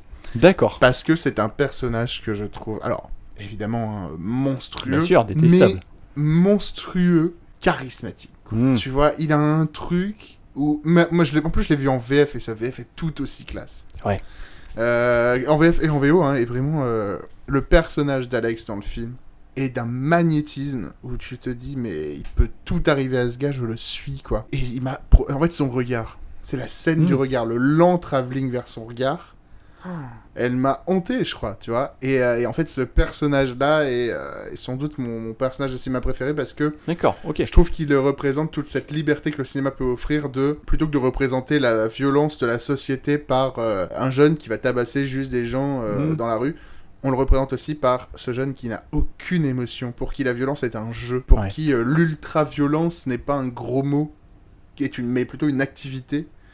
Et quand il te dévoile son programme en disant bon bah là on va peut-être aller braquer une maison, agresser une meuf et buter des gens, et t'es là en mode waouh, ok, c'est cette liberté violente là, moi je l'ai ressenti à partir de là, je me suis questionné sur mon rapport à la violence au cinéma, dans les œuvres, dans la vie, et je pense qu'on n'a pas fait mieux qu'Orange Mécanique comme film sur le rapport à la violence. Parce qu'en plus, on est dans une société, je trouve, où la violence est... Mais un film comme Orange Mécanique, aujourd'hui, pas possible. C'est ça, c'est pas possible. Mais parce que... Et en plus, tu vois, quand je vois ces gens qui prennent en adulation les gangsters façon Scarface, tout ça, je me dis, mais pensez à Alex d'Orange Mécanique, quoi. Pensez à ce personnage qu'on a essayé de rendre moins violent, qui à la fin l'est toujours en plus, et ce personnage, mais... Au-delà d'être détestable, il représente une vraie inquiétude pour la jeunesse. Et je pense qu'il aurait dû servir d'alerte... Et il devrait être revu, il mériterait d'être revu et de servir aujourd'hui peut-être de sonnette d'alarme sur ne laissez pas la violence devenir une activité communaute pour la jeunesse, quoi. Ok. Voilà. Ouais, parce qu'en fait, au final, les personnages que t'as cités dans tous ces films de gangsters sont les personnages qu'on finit par adorer, en fait. C'est ça. Et on les adule. Et on les admire, ouais. Mais Alex, on peut pas l'admirer parce qu'en fait, il a pas le côté... Alors, il a le côté magnétique, mais tu peux à aucun moment le prendre en symbole de réussite, vu qu'il n'est pas une réussite. Ouais, il n'est jamais oui. symbole de réussite, il n'est que symbole de déchéance, en fait. Il n'est que déchéance à partir d'un certain moment du film. Et c'est pas comme, tu sais, Scarface, quand il va mourir dans son grand palais, là, où il se fait tirer dessus dans toute sa luxure, tout ça. Alex, même s'il est mauvais à la fin, il finit quand même sur un lit d'hôpital. Enfin, tu vois, il se fait matraquer par ses anciens collègues, par tout ça. Il finit mal, quoi, tu vois. Donc tu peux pas le glorifier, en fait, ce personnage. Ouais. Et mais j'y trouve un symbole d'alerte, en fait. D'accord. Okay. Voilà. Question suivante. Question suivante. Est-ce que c'est bon? Bah ouais. Bah alors dis-moi, toi, c'est quoi ton plan séquence préféré? Bon, ça va vite devenir embêtant, ce petit ton là. Mon plan séquence préféré au cinéma, c'est dans un film qui s'appelle Le Lauréat. Ok. Avec... j'ai plus son nom, merde. Ah merde, j'ai plus son nom. C'est pas Sean Penn, c'est l'autre. C'est pas Sean Penn, c'est l'autre. En fait, je pense à deux gars. Je vais juste me permettre de retrouver son nom parce que c'est Sean important Bean, de le citer. Sean Astin. C'est pas un mammouth, en tout cas. D'accord. C'est un film avec Dustin Hoffman. Oui, d'accord, où c'est il est l'autre. très jeune, donc littéralement sortant d'université, tout ça, où il va entretenir une relation avec une femme plus âgée. On a déjà parlé de ce film. Ouais. Et finalement, il va, en fait, à la fin du film, il va s'enfuir avec une fille qu'il est une fille de son âge, qu'il est convaincu d'aimer, tout ça. Donc littéralement, elle est en plein mariage d'elle-même, hein, elle se marie, et il vient lui convaincre de partir avec lui et tout. Donc elle le suit. Elle quitte l'église en robe de mariée, ils arrivent au fond d'un bus, donc c'est les places du fond d'un bus, ils regardent le bus, donc ils sont dans le bus, ils voient le bus s'éloigner, tout ça des gens, ils sourient, ils se disent on a la vie devant nous et tout, et le plan ne coupe pas, ils restent sur eux, et en fait ils arrêtent de regarder derrière eux, ils regardent devant, ils regardent dans le vide, et d'un seul coup ils arrêtent de sourire, ils arrêtent d'être joyeux, et le plan te dit est-ce qu'ils ont pas fait une connerie là Est-ce qu'ils se sont pas enfuis trop vite? Est-ce qu'ils ont pas gâché leur vie en faisant ça? En gâchant tout ce bonheur qu'ils ont laissé, tout ça. Et en fait, par ce plan séquence, je trouve qu'en un plan séquence, qui est pas très long en plus, hein, mais en un plan séquence, je me suis dit, ah ouais, tu peux passer d'une émotion qui est hyper joyeuse, tu aurais pu couper le film là, le film se terminait super bien. Et en fait, tu laisses tourner, ils perdent leur sourire. Et tu vois dans leurs yeux, et ça, le talent d'acteur est incroyable. C'est ça, c'est sans rien dire en plus. C'est ça, sans rien dire. Et tu vois dans leurs yeux le... Qu'est-ce qu'on a fait en fait? Qu'est-ce qu'on est en train de faire? Est-ce qu'on n'est pas en train de prendre la mauvaise décision? Est-ce qu'on s'est pas trop emballé? Et le fait de ne pas couper, je trouve ça formidable. C'est la fin du film en plus, donc c'est parfait comme fin de film. Et voilà, après j'en avais plein d'autres en tête évidemment. Charlize Theron qui se bat dans l'escalier dans Atomic Blonde, ou les multiples plans séquences de Babylone, tout ça. Mais ouais, celui-là m'a vraiment fait sentir que un changement d'émotion pouvait vraiment passer par la durée en fait. La durée d'un plan permettait ça. Je t'ai niqué ta réponse, c'est ça? T'as peut-être parlé de... Ah merde! J'ai anticipé ta réponse. C'est pas grave. Tu sais que je crois que je l'ai vu dans ton regard à un moment et du coup j'ai eu envie de te... T'arponner. C'est lequel? Bah du coup celui d'Atomic Blonde, Il est incroyable. mais que je trouve fou. Il est incroyable. Je le trouve fou, je le trouve immensément long parce qu'il commence dans les escaliers, il finit dans cette espèce de pièce d'immeuble, il continue, il sort de l'immeuble, ils vont dans une voiture et ça continue encore, tu vois, dans la voiture. Il est fou. Et moi je trouve qu'il y a ce truc dans les plans séquences, tu sens quand ça va commencer. Nous qui voyons beaucoup de films, qui savons comment est découpé un film, tout ça, Ouais. on le voit, on le Je suis sent. d'accord, je Il y a un vois- moment je où t'es vois en ce que tu veux mode, dire. ça va pas couper, oh c'est le plan séquence. Ouais, Tu je vois ce que tu te tu veux redresses dire. sur ton siège, t'es en mode, ok, c'est le moment du plan séquence, ok. Oui, je pense qu'il y a une espèce d'installation presque inconsciente où tu te dis là, C'est le moment. là va y avoir Là- un gros truc. Ah ouais, c'est ça. Là, il prépare quelque chose de pas mal. Là il y a le budget du film. Ouais, c'est Là ça. le budget est là. Là, la scène est là. La Ouais, scène est là. je vois. Il y a ce truc, et en plus, voilà, il arrive un peu vers la fin, c'est vraiment un climax, grosse scène d'action, et super bien en plus, hein, super film d'action, si jamais vous l'avez pas vu. Dégomme des mecs dans les escaliers, Ouais. où elle s'en prend aussi plein la gueule, et ça c'est très important, on essaiera de le dire, je pense, mais dans les films d'action, les personnages qui s'en prennent plein la gueule, c'est tellement important. Même mieux que. Alors, même s'ils sont très bien, je vais les citer quand même dans le même genre film d'action, les Tyler Rake, Extraction, Ah ouais, sur c'est Netflix, avec Chris vrai. C'est Hemsworth, vrai, ouais. qui sont super bien en fait. Chacun des films, bah, je pense que s'ils en font, bah, ils vont en faire un troisième, je pense, ça a Oui, été plus et puis ou moins je crois confirmé. que Omar Sy va jouer dans un spin-off, Tyler Rake. D'accord, ok. J'ai vu passer ça. Ça, je savais pas. J'ai vu passer ça. Et c'est un peu comme les saisons de Daredevil, tu vois, chaque saison a son plan séquence, là c'est pas Ouais. chaque film Tyler Rake a Ouais. son plan séquence, et même s'ils sont très bien, parce que c'est des films de cascadeurs en fait. Oui, dans la même vibe que les John Wick, tout ça. Voilà, John Wick c'est ça. ont ouvert la voie à ces films de cascadeurs où les héros s'en prennent plein la gueule et où vraiment tout est palpable, quoi. Et même si le plan séquence de Tyler Rake 2 est très impressionnant et pareil, genre se déroule sur la longueur et tout, il arrive trop tôt, il a pas ce côté de climax. Il arrive dès le début du film, sur l'évasion de la prison, tout ça. Ah oui, ça y est, je l'ai en tête. Tu vois, ils se battent dans la prison, ça Ouais, continue je en sais. train et tout. Oui, où t'as vraiment plein de bordel dans Ouais. la prison, plein de gens, plein de décors, plein de Des figurants, explosions, machin. Atomic Blonde reste, je trouve, l'un des films d'action les plus sous-cotés aussi, Sous-cotés, parce qu'on parce qu'il est entend pas connu, non, parler, non. quoi, vraiment. Pas parler, et en même temps, il y avait des rumeurs de spin-off avec John Wick pendant un moment. Bah, ouais, ça On en après, parlait. c'est pas à la même époque aussi, hein, c'est plus dans les années 80. Ouais, mais tu vois, c'est un Atomic jeune. Blonde. Ah ouais, peut-être un peu trop jeune. John Wick. C'est très jeune, hein, John Wick, dans ces cas-là. Mais j'adore Atomic Blonde. C'est vrai qu'un jour, il faudra qu'on en reparle de ça, et il faudra qu'on parle de ces films d'action. Ah, bah, en parlant de John Wick, je pensais au plan séquence vu du dessus, où il tire avec des... Dans John Wick 4, ouais, avec un fusil à pompe avec avec des un balles. fusil je à crois. pompe enflammé, Mais ouais. c'est ça, je crois qu'il a des balles customisées C'est qui ça. tirent du feu en même temps. Enfin, c'est un fusil à pompe lance-flamme. Et ça, j'ai trouvé ça franchement pas mal. Ça, j'avoue que ce tour de force-là Ouais, m'a fait dire, oh, ok, là, tu me proposes quelque chose de vraiment, vraiment cool. ok, je vois. Je citerai quand même le plan séquence de la saison 3 de Daredevil. Si. Qui est. Parce que j'ai envie voilà, d'en parler. Très bien. Je C'est t'attendais pas au cinéma, mais pareil, très impressionnant. La saison 3, c'est celle qui est sur Disney+. Oui, du coup, tout est sur Disney+. Non, mais je veux dire, c'est Ah, non. la nouvelle Non, ou... c'était la saison Non, 3, c'est c'était la l'ancienne. dernière de Netflix. Ok, d'accord. Et c'est la nouvelle Born Again, c'est Disney+. D'accord. Bon, je vais poser la question, mais en fait, c'était ta question à toi. Alors, moi, je voulais connaître un film sur lequel tu avais des préjugés Mhm. et qui t'a le plus positivement surpris. C'est un film d'action aussi. Oh Baby Driver. Oh, j'adore ce film. Et bah, je l'adore aussi. Et J'adore. j'avais des préjugés dessus. Je ne sais pas pourquoi. C'est vrai? Ouais, je sais pas pourquoi. Je sais pas, quand il est sorti, quand on commençait à en parler, quand on voyait les bandes annonces, bah, film d'action bateau, ça me fait pas envie. Personnage, je sais pas, genre, ouais. Alors, c'est pas des bateaux, hein, c'est des voitures. Exactement, c'est T'as des vraiment un voitures. gros problème avec les animaux. Avec les animaux et les moyens de engins et les transport. moyens de transport. C'est compliqué en fait. Film bateau. Un mammouth dans un bus, mon pire cauchemar. Un mammouth sur un bateau? Mauvaise idée. On va en faire un film. Crazy Mammouth. Qui prend de la drogue. Et du coup, je sais pas, il me tentait pas. Et en plus, alors c'est vraiment très con, mais on présentait ce film avec le personnage principal qui écoute toujours de la musique, parce que bah, Oui. voilà, on l'apprend dans le film, il y a des traumas, tout ça, et du coup il a toujours des écouteurs sur lui, il les enlève jamais. Et c'était vraiment l'argument du film, c'était comme ça qu'on le présentait. Et je me rappelle un moment être passé, je sais plus, à un Carrefour ou quoi, dans le rayon DVD, avoir vu le film en DVD, avoir pris la jaquette, l'avoir tourné, d'avoir vu une image derrière de l'acteur principal sans écouteurs, j'étais en mode, c'est même pas vrai. J'ai reposé le film et j'étais en mode, mais je le verrai pas de toute façon. Ah, le rageux. Ouais, mais vraiment. Et après voilà, je me suis refait un peu plus de culture cinématographique, je me suis fait le film, parce que c'est Edgar Wright en plus que j'adore. Oui. Et j'ai adoré Bah, le film, c'est tu ça, vois, ouais. et j'ai oublié tous mes préjugés, et j'ai regretté même un peu C'est beau. C'est beau, cette jaquette. Bah, en même temps, il n'y avait pas Daniel Day pour te vendre la jaquette. qu'il n'y avait pas Daniel Il y avait Day-Lewis à pas Carrefour. Il t'a dit, Qui m'a dit, not Baby Driver.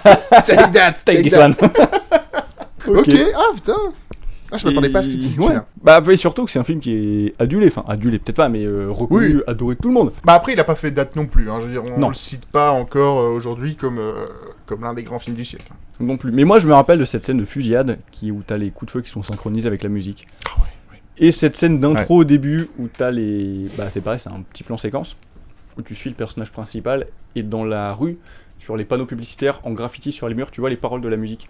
Oui, Et en fond. bah oui, c'est le générique du film. Ouais. C'est le générique du film, ouais. Enfin voilà. Et toi, c'est quoi le film sur lequel tu avais des préjugés et qui t'a le plus positivement surpris? Alors moi, avant de connaître son cinéma, j'avais beaucoup de préjugés sur le cinéma de François Ozon. Ok. Parce que on me l'avait toujours vendu un peu comme du cinéma d'auteur français, un peu chiant. Bon, le bonhomme fait énormément de films.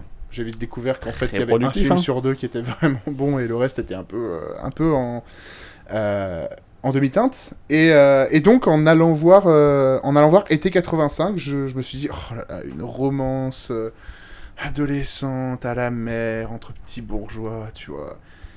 Et en fait, j'en suis sorti, mais en larmes. En larmes. Ok. Vraiment, en larmes. Oui. C'est donc deux adolescents qui se rencontrent en bord de mer, tout ça, et qui nouent une espèce de relation. Alors, c'est toujours un peu... on sait jamais vraiment, en fait. Hein. C'est de l'amour, mais non dit, il me semble. Enfin, c'est... Voilà. Ok. Et en tout cas, ils se font un pacte. Si l'un des deux meurt, l'autre devra aller danser sur sa tombe. Ok. Et le film a énormément un gros rapport aussi, un peu comme tu le disais, un gros rapport à la musique, en fait. La D'accord. musique est très importante dans le film, et c'est un film qui m'a profondément marqué. J'avais ce mot en tête, même si j'arrive pas trop à le définir, mais incandescente. Tu vois, vraiment un D'accord. truc qui te saute à la gueule, et c'est un film d'une tendresse infinie. C'est un film d'une retenue aussi infinie, parce que là où il pourrait te montrer... des scènes un peu intimes, tout ça, et ben il choisit de rester derrière la porte. Il choisit de rester au niveau de la serrure, tu vois, de rester porte close, de voilà. Les deux acteurs sont géniaux, hein, Benjamin Voisin et Félix Lefebvre, qui après du coup eux ont explosé ouais, aussi. carrément. Donc voilà, c'est un film qui m'a énormément surpris, qui fait partie aujourd'hui de mes films, alors il est peut-être pas dans mon top 10, mais il fait partie des films que j'adore et de mes films préférés. Ok. Et voilà, donc c'est un film sur lequel j'avais beaucoup de préjugés et au final, ouais, je recommande à tout le monde de le voir, quoi. Super, ok, bah je me le ferai, un de ces quatre du coup. Mais je te le conseille. Merci. C'est à toi du coup? C'est à moi, C'est ta question? et à toi de répondre. Oh là. Mon dieu. T'as la pression? Allez. Alors, c'est quoi ton genre de cinéma préféré? Oh là là là. Et pourquoi? C'est super compliqué. Tu sais quoi, je trouve que de toutes tes questions, c'est la plus compliquée. Ah ouais? Mais parce que c'est ultra dur de Moi j'étais pas trouver un genre. satisfait de celle-là parce que je me suis dit c'est trop facile comme question. Ah ouais, Ouais. Facile, tu trouves? Ouais, je sais pas. Oh. Bah facile à imaginer. Enfin, par exemple, tu vois, ta question sur le film sur la drogue, c'est plus pointu, tu vois, Commence c'est pas à plus critiquer les recherché. questions. Non, mais justement, c'est Oui. plus recherché. Ouais. C'est ça, c'est facile dans le sens où c'est pas recherché comme question. Ouais, et en même temps, c'est tellement global que c'est très dur de répondre. Bien sûr. Je suis très curieux d'entendre toi, à ton avis. Si tu me dis les films des dinosaures, je t'envoie mon micro à la gueule. C'est un genre à part Bah, entière. c'est un genre, non? Je sais pas. Les films de dinosaures, ça peut être un genre. En fait, ça peut être à la fois des. Bah, ça va être surtout de la science-fiction, de l'action. Parce que c'est pense. comme dans les couleurs, est-ce que tu choisis les couleurs de base ou est-ce que tu peux choisir des nuances, des trucs comme ça? Parce que, genre, est-ce que ça va être genre des grands genres, genre comédie, science-fiction, action, horreur, Genre. ou est-ce que tu peux prendre des nuances? Tu vois, parce que moi là j'ai mis par exemple le thriller psychologique. Bah non, ça marche. Tu vois, ça marche? Ouais, ouais, tu peux, mais bien sûr. C'est pas vraiment le thriller en mode voilà. Mais non, moi je dirais le thriller psychologique. En fait, j'adore ces films qui me font douter de tout et de moi. Tu vois? Ok. Ces films où il y a une espèce d'emprise. J'aime beaucoup ces films-là. Et sinon, j'aime les films absurdes. J'adore Ok. l'absurde. Ok. J'adore l'absurde. Je suis un grand passionné d'absurde. Moi, le cinéma de... j'ai du mal avec le bonhomme, mais certains films de Bertrand Blier, ou surtout de Quentin Dupieux, tu vois, moi Ouais. je suis très fan. En fait, ce cinéma qui prend des libertés, j'adore. Et sinon, ouais, en termes de genre pur, bah, le thriller psychologique, ces films où tu doutes constamment, où il y a de l'emprise, tout ça. Mais tu vois, en fait, plus j'en parle et plus j'ai d'autres trucs, parce que j'adore aussi les films politiques, tu vois. Eh bien, dans ce C'est cas, très compliqué. je quid de l'absurde psychologique? trouve. L'absurde psychologique, je jouis. Instantanément. Ok. Je crois instantanément. Je crois que... C'est pareil, ne faites pas ça au cinéma Je pense par que... rapport à par égard à la personne Alors, qui est assise devant vous. Oui, s'il te plaît. Je vais m'asseoir à côté de Margot Robbie, on va être Il y a les déjà personnes les des. plus Ouais, détestables de je me l'UGC. suis déjà pris des pieds, tu vois, dans la gueule. À ma gauche. Et ensuite à ma droite. Très mauvaise séance pour toi. Non, mais le jour où on m'annonce que Quentin Dupieux fait un remake de Fight Club, là, tu vois, faut que je change de caleçon. D'accord. En vrai, voilà. Ok. Mais... Non, mais oui, bah du coup, oui. Sinon, les films politiques... En fait, j'aime les films de rapport humain Le rapport vrai. complexe. Bah, vrai, justement. Vrai, oui et non. Tu vois, les Ouais. films politiques, c'est des coups de pute, des coups de traite. Les films de gangsters, c'est aussi un peu des films politiques. Tu vois, il y a aussi un peu de ça. Ce cinéma-là me parle beaucoup plus, en tout cas, que bien d'autres genres. Ok. Voilà. Ok. La réponse est hyper chiante parce qu'elle peut pas se noter quelque part, tu vois. Et toi, c'est quoi? Moi, en tant que vrai cinéphile, Mon micro est prêt. en tant que vrai cinéphile qui regarde du Martin Scorsese, du Coppola et du Kubrick, Ok. bah en fait, moi j'ai répondu les films de super-héros. Mais non. Et si Mais non. Et si Mais c'est pas du vrai cinéma, Rémi. Aïe aïe Mais aïe. ça va pas ou quoi? Mais c'est mon micro qui va Mais voler. mais c'est des parcs d'attractions. Mais en fait, j'ai mis ça parce que quand j'y réfléchis, alors j'aurais pu faire comme toi, j'aurais pu dire plein de genres. Et en soi, tous les genres que t'as cités, c'est des trucs aussi qui me font kiffer. Mais en fait, je me dis, c'est un genre de film devant lequel je passerai forcément un bon moment. Je vois ce que tu veux dire. Ouais. Ok. Tu vois, ça va forcément être un truc cool. Ouais. Même si le film est mauvais, je vais forcément apprécier un minimum le moment que je vais passer devant. C'est beau. En vrai, Ouais. c'est beau comme Du vision. coup, Quand tu c'est réfléchis, le, c'est beau. en fait, quand j'y pense, c'est le seul genre qui arrive à me procurer ça. C'est vraiment le genre de film. Je vais pas dire qu'il y a des films avec lesquels j'y vais avec les pieds lourds, tu vois. Oui. Mais tu vois, parfois, t'as ces films où je vais voir juste la bande-annonce ou quoi, et je vais me dire, voilà, je sais rien du film, je vais y aller, je sais pas trop ce que ça va donner, tout ça. Film de super-héros, j'y vais les yeux fermés. Ok. Et surtout qu'il y a ce truc, alors qui s'est peut-être un peu perdu, mais qui va peut-être revenir. On en a parlé dans l'émission sur Superman et les 4 Fantastiques, mais ça doit être les super-héros, ça doit émerveiller, ça doit faire rêver, ça doit donner Oui. de l'espoir, tu vois, ça doit donner le sourire. Alors bien sûr, le genre c'est décuplé. Enfin, il y a eu plein de sous-genres de super-héros, pareil, de super-héros politiques, super-héros psychologiques, super-héros absurdes. Ça s'est décliné en plein de sous-genres différents. Mais du coup, je dirais ça, les films de super-héros. Ok, c'est hyper intéressant comme réponse. Voilà. Je l'avais jamais envisagé comme ça. Et c'est super intéressant du coup comme réponse. Parce que c'est vrai que du coup, si toi de base t'es convaincu par ça, tu sais que tu vas passer un bon moment, même Ouais. si le film est moyen, quoi. J'ai conscience, tu vois, que c'est pas des films à Oscar, comme on dit, ou quoi. C'est pas non plus. Tu sais que tu vas pas devant un truc qui va pas forcément être très qualitatif selon les films, selon les productions. Mais voilà. Mais t'es sûr de passer un bon moment. C'est ça. Voilà. Ah, je trouve ça très beau. Ça très beau. Ma question, Ouais. et ce sera la moitié. Ton film d'enfance oublié préféré. Mon film d'enfance oublié préféré. Tu peux pas me dire Toy Story. Personne Pas n'a dire. oublié Toy Story. Toy Story. Et surtout que c'est pas un film d'enfance en fait, parce que je l'ai vu pas récemment, mais je l'ai vu sur le tard. Toy Story. Ok. Je dirais La ferme se rebelle. Oh, j'ai jamais vu. Ah ouais. Mais Non. tu connais. Je Ok. connais de, Enfin, je connais tu de vois, réputation, je connais d'accord. d'images. Mais La j'ai ferme vu. se rebelle, qui vient d'une époque où Disney prenait des risques. C'était plus, aujourd'hui c'est quasiment soit des remakes, soit des films de princesses, ou soit des films qui sont produits par les sociétés que Disney a acquéri. On coupera, Ingurgité. on mettra Ingurgité. Ingurgité, oui, C'est finalement. les espèces de Galactus. C'est un Galactus, c'est ce que C'est j'allais un dire. Galactus des licences. Disney, c'est Galactus des licences, tout à fait. Mais voilà, la ferme se rebelle. Si je devais faire un synopsis du film, c'est une petite ferme gérée par une petite vieille dame et tous les animaux sont contents et on est joyeux. Et t'as un méchant monsieur qui veut acquérir le terrain pour bâtir, je crois, C'est pas un gros cow-boy le méchant. Si, c'est un gros Si, cow-boy. je l'ai en tête. Et il veut faire passer un truc de chemin de fer. Et du coup, t'as 3 vaches. On va suivre en fait l'histoire de 3 vaches qui vont parcourir le Far West à la recherche de ce méchant pour aller l'arrêter ou quoi. Ok, ok. C'est trop bien, genre c'est kiffant. Enfin, ça doit. J'ai plus la durée en tête forcément, mais ça doit pas durer plus d'1h30, tu vois. Ok. Et c'est très drôle. Et Mec, t'as un je suis moment. complètement passé à côté. T'as un moment de trip en plein milieu du film avec une chanson. Je Oui, pense que tu crois- vois crois de que quoi je l'ai un peu en tête, ça, ouais. parle. Ouais. Mais c'est trop bien, c'est très cool, c'est feel good, voilà. C'est un petit film d'enfance. Ok, très bien. Toi, Très bien. c'est quoi ton film d'enfance du coup? Moi, ce serait Le Manoir hanté et les 999 fantômes avec Eddie Ok. Murphy. Ah, du coup, la première version. C'est ça. Ok. Le film. C'est ça, oui, parce qu'il y a une deuxième Il y a version. eu un après. remake il y a pas si longtemps que ça, ouais. Mais non, la première version avec Eddie Murphy, donc inspiré de l'attraction à Disneyland. Donc, Mhm. on repris de l'attraction à Disneyland. Petite famille qui vient s'installer dans un manoir où il y a 999 fantômes. Ok. Et c'est un film avec le. Alors, quand tu le regardes aujourd'hui, forcément, il est un peu daté, un peu bête, tout ça. Mais moi, je regarde de très bons souvenirs. Il y a Terence Stamp dedans. Ok. Tu vois qui est Terence Stamp? Non. il joue souvent les vieux. Il a joué les vieux toute sa carrière. C'est un peu un Morgan Freeman. Ou Patrick Stewart, moi je Ou les vois Patrick- pareil. ou Patrick Stewart. Mais non, vraiment, c'est un film cool dont j'ai un très bon souvenir que ma mère nous repassait quand elle voulait se débarrasser de nous. Trop bien. Et il y a de très bonnes blagues. D'accord. C'est pas mal fait et voilà. Moi, j'aime beaucoup ce film. Ok, super. Voilà. Trop bien. Du coup, c'est ma question. Du coup, c'est ta question. C'est quoi ta pire séance de cinéma? Ma pire séance de cinéma. Tu connais l'anecdote. J'allais voir un film après le travail, j'allais voir Les Éternels dans un cinéma. Ah oui. Dans un cinéma où il n'y avait pas grand monde. Donc je suis tout seul dans la salle. Quand j'arrive, je me mets au milieu de la salle. Et c'est en VF. Et je vois un groupe de personnes, 3 mecs et une meuf qui s'installent tout au fond de la salle. Moi je fais pas très attention, tu sais, je regarde mon portable, le film démarre, je regarde le film. Et au bout de 10 minutes, il y a des espèces de flashs, mais pas de photos, de vidéos, tu vois. Putain, ils sont en train de filmer le film. Mais c'est hyper chiant parce que tu les vois fort, tu vois, les flashs. Et je me tourne. Les flashs sont pas du tout dirigés vers l'écran, mais vers les gens.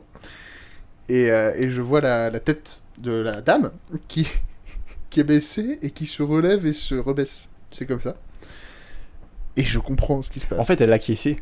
elle était a caissé, d'accord. mais en se Elle baissant. était vraiment visiblement. ultra d'accord En avec se ce qui se baissant passait vers dans les le film. genoux de Oui. son compagnon d'à côté. Comparse. Et donc je comprends ce qui se passe. Évidemment, je comprends qu'il y a un film qui se fait, dirait-on, dans le milieu, au cul du camion. C'est quoi ta scène de cinéma préférée au cinéma? Bah, le tournage d'un porno pendant Les Éternels. Écoute, finalement. et bah ouais, du coup c'était ça. Écoute, il tournait, visiblement, et je regarde à plusieurs fois, tu vois, parce que j'y crois pas. C'est pas ce que je crois, quoi, tu vois, c'est pas possible. Mais si, et ils en ont rien à foutre que je sois là, je sais même pas s'ils m'ont vu, en fait. Mais du coup, je me suis dit, mais qu'est-ce que je fais? Et donc je suis sorti de la salle. Bah, tu m'étonnes. En vrai. Parce qu'en vrai, ils auraient pu continuer s'ils faisaient pas de bruit, j'en ai rien à foutre, tu vois.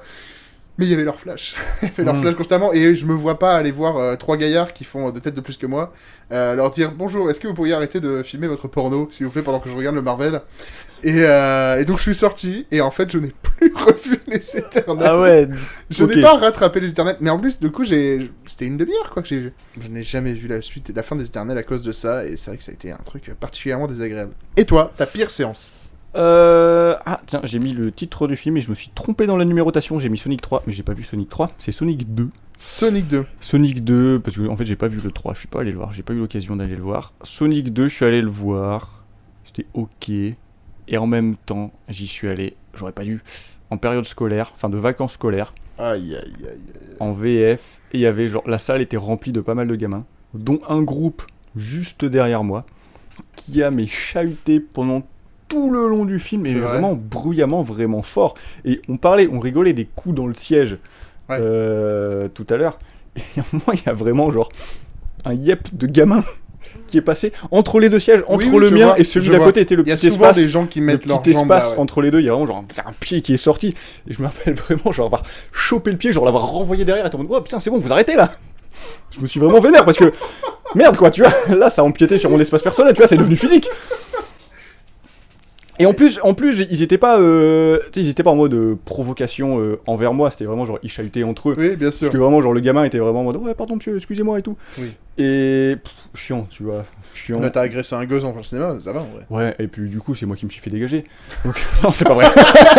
Sortir en Manu Militari. C'est pas vrai.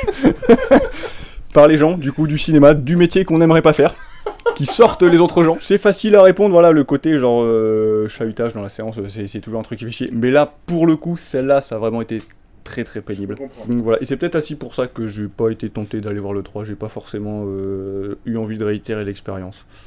Ouais, ou alors faut cibler. Dans ces cas-là, une petite astuce pour les gens qui nous écoutent, si vous n'avez pas envie d'aller avoir un public particulièrement compliqué et tout, il y a des séances le matin. Ouais. Il y a des séances tard le soir. Il y a des séances où, notamment pour les films d'horreur. Les films d'horreur, si vous n'avez pas envie d'avoir une salle remplie d'adolescents qui hurlent, qui gesticulent, tout ça, les séances du matin sont parfaites pour ça. Moi, les films d'horreur, je vais les voir le matin parce que l'après-midi, en fait, t'as une foule d'ados qui hurlent et qui rigolent. Et les séances pour enfants, voilà, privilégier le soir surtout. Le soir tard, normalement, voilà, il n'y a pas trop de problèmes, quoi. Alors, ma question est... Ah, j'adore cette question. La chanson inclue dans une BO qui t'a le plus marqué dans un film. Alors, c'est pas un soundtrack, donc tu peux pas me dire un morceau d'Hans Zimmer ou de Danny Elfman. Là, on parle d'une chanson qu'on pourrait écouter à la radio. Alors, ça peut être une chanson faite pour le film, genre comédie musicale, ou alors une chanson introduite à la Tarantino, quoi. J'ai beaucoup hésité, mais j'ai choisi What a Life dans Drunk. C'est vrai ? Ouais. J'ai la même réponse. T'as mis la même? J'ai la même réponse. C'est fou. Ok. Eh ben, on va aller plus vite. Bah écoute, question suivante. J'ai pas... Franchement, j'ai la même réponse. En fait, j'ai pas répondu, j'ai pas réussi à répondre tout de suite parce que je pensais vraiment que ta question, ça devait être une musique, enfin vraiment une chanson composée pour le film, Ouais. comme t'avais dit Ouais, comédie ouais. musicale, et dès que t'as dit non, chanson incluse, j'ai tout de suite pensé à celle-là. Moi aussi. C'est fou. Moi aussi. Ok. Bah vas-y, je t'en prie, explique. Bah parce que bah déjà Drunk, film de Thomas allez. Thomas Winterberg. Thomas Merci. Winterberg.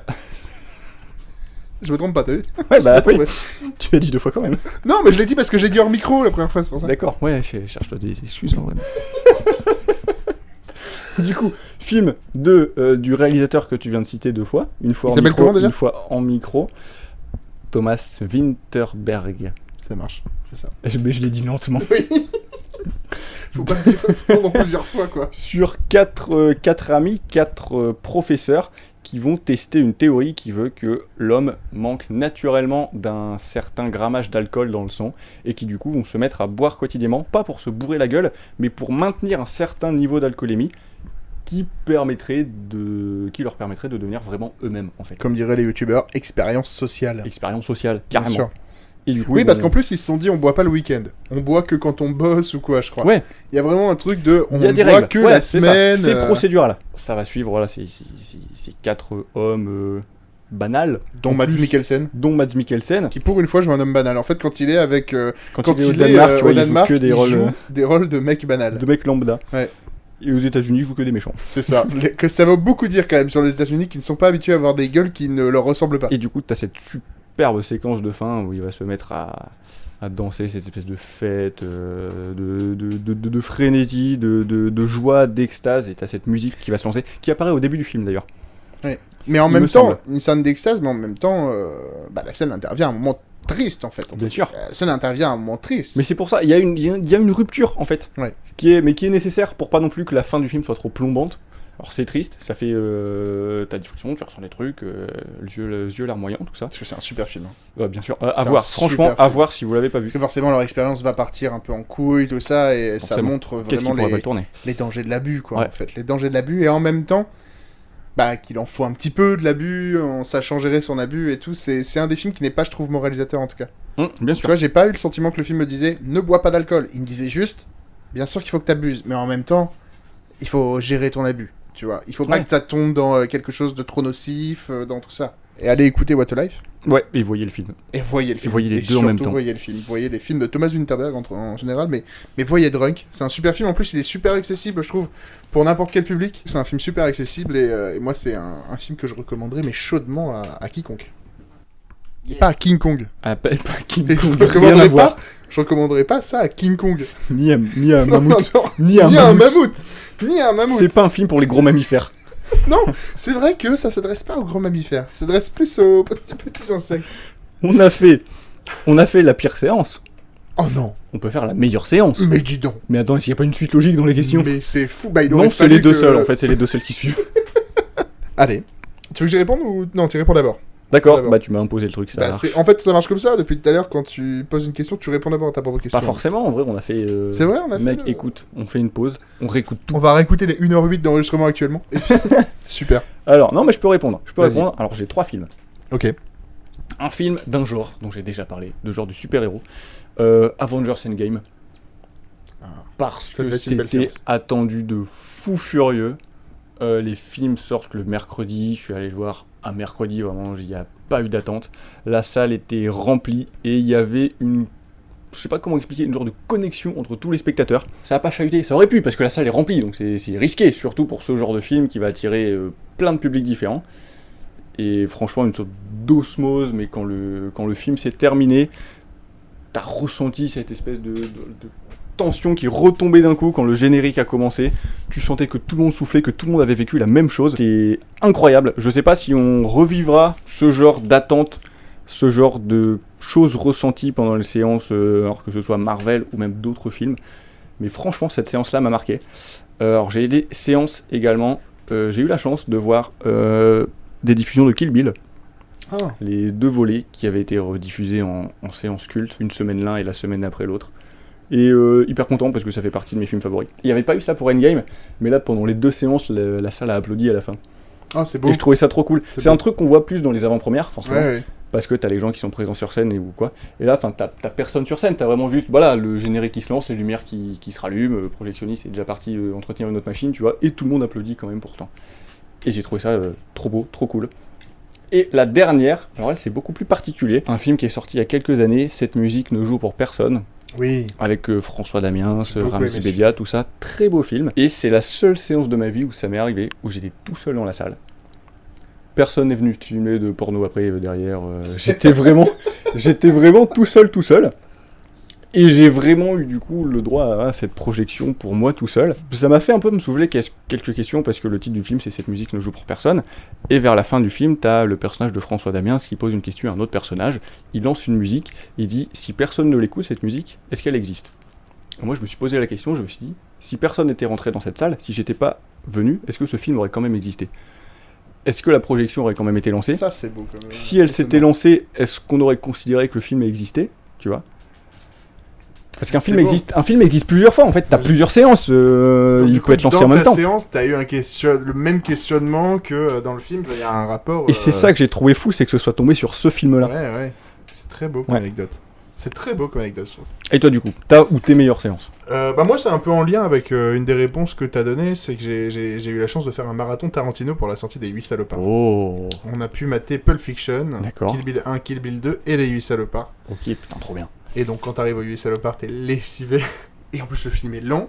Et donc, il y a un truc différent, quoi. Tu vois, il y a un truc... Tu le vis pas de la même manière, je pense. Tu le vis pas de la même manière. À ce moment-là. Et du coup, ouais, ça m'a particulièrement marqué, en fait, de ressentir cette lenteur, mais vraiment en moi-même, quoi. Et sinon, en fait, c'est l'une des premières séances de cinéma dont j'ai le souvenir en tant que jeune adulte, c'était le Loup de Wall Street. Parce que je me souviens que j'étais trop jeune pour aller le voir. Ok, d'accord. Donc je bitais la moitié du film. Tu vois, quand il parle d'action, un truc comme ça, j'y comprenais que dalle. Mais je me souviens d'un truc très ludique, en fait. Le film démarre par DiCaprio qui parle de ses souvenirs et qui change la couleur de sa Ferrari au sein du même plan. Tu sais, je trouve ça tellement ludique. Et tu sais, pour un gamin qui veut faire du cinéma et tout, ouais, voir qui découvre ça, un peu ce genre de grand film sur grand écran, ça doit être quelque chose. Et tu te dis, putain, tu peux faire ça au cinéma, tu peux changer la couleur de la voiture, tu peux faire, tu vois. Et du coup, ouais, cette séance-là m'a particulièrement marqué parce que c'est l'une des rares, enfin des plus vieilles dont je me souvienne, en tout cas. Ok, c'est trop bien, c'est trop beau aussi. Merci. Bon, rien. Bon, moi je suis. Ouais. On est qu'amour aujourd'hui. Bah oui, on est qu'amour, vas-y. Tout à fait. On va plomber l'ambiance maintenant. Ah oui, bah oui, on va plomber l'ambiance parce que je voulais connaître le film qui te fout les larmes à chaque fois. Le film qui te fait chialax. Ok.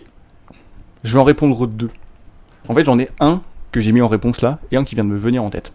Oh, c'est beau, imprévu, oh là là. Il triche un peu. Oula, oh là attention. Là, on va devoir ce changer n'est pas que préparation, il y a aussi de l'improvisation. Oh là, vas-y. Le Terminal. Je sais pas si tu l'as vu. J'ai pas vu Le Terminal, c'est un des films qui me manque dans cette de filmographie Spielberg avec Tom Hanks, c'est ça, c'est vraiment un film de leur duo.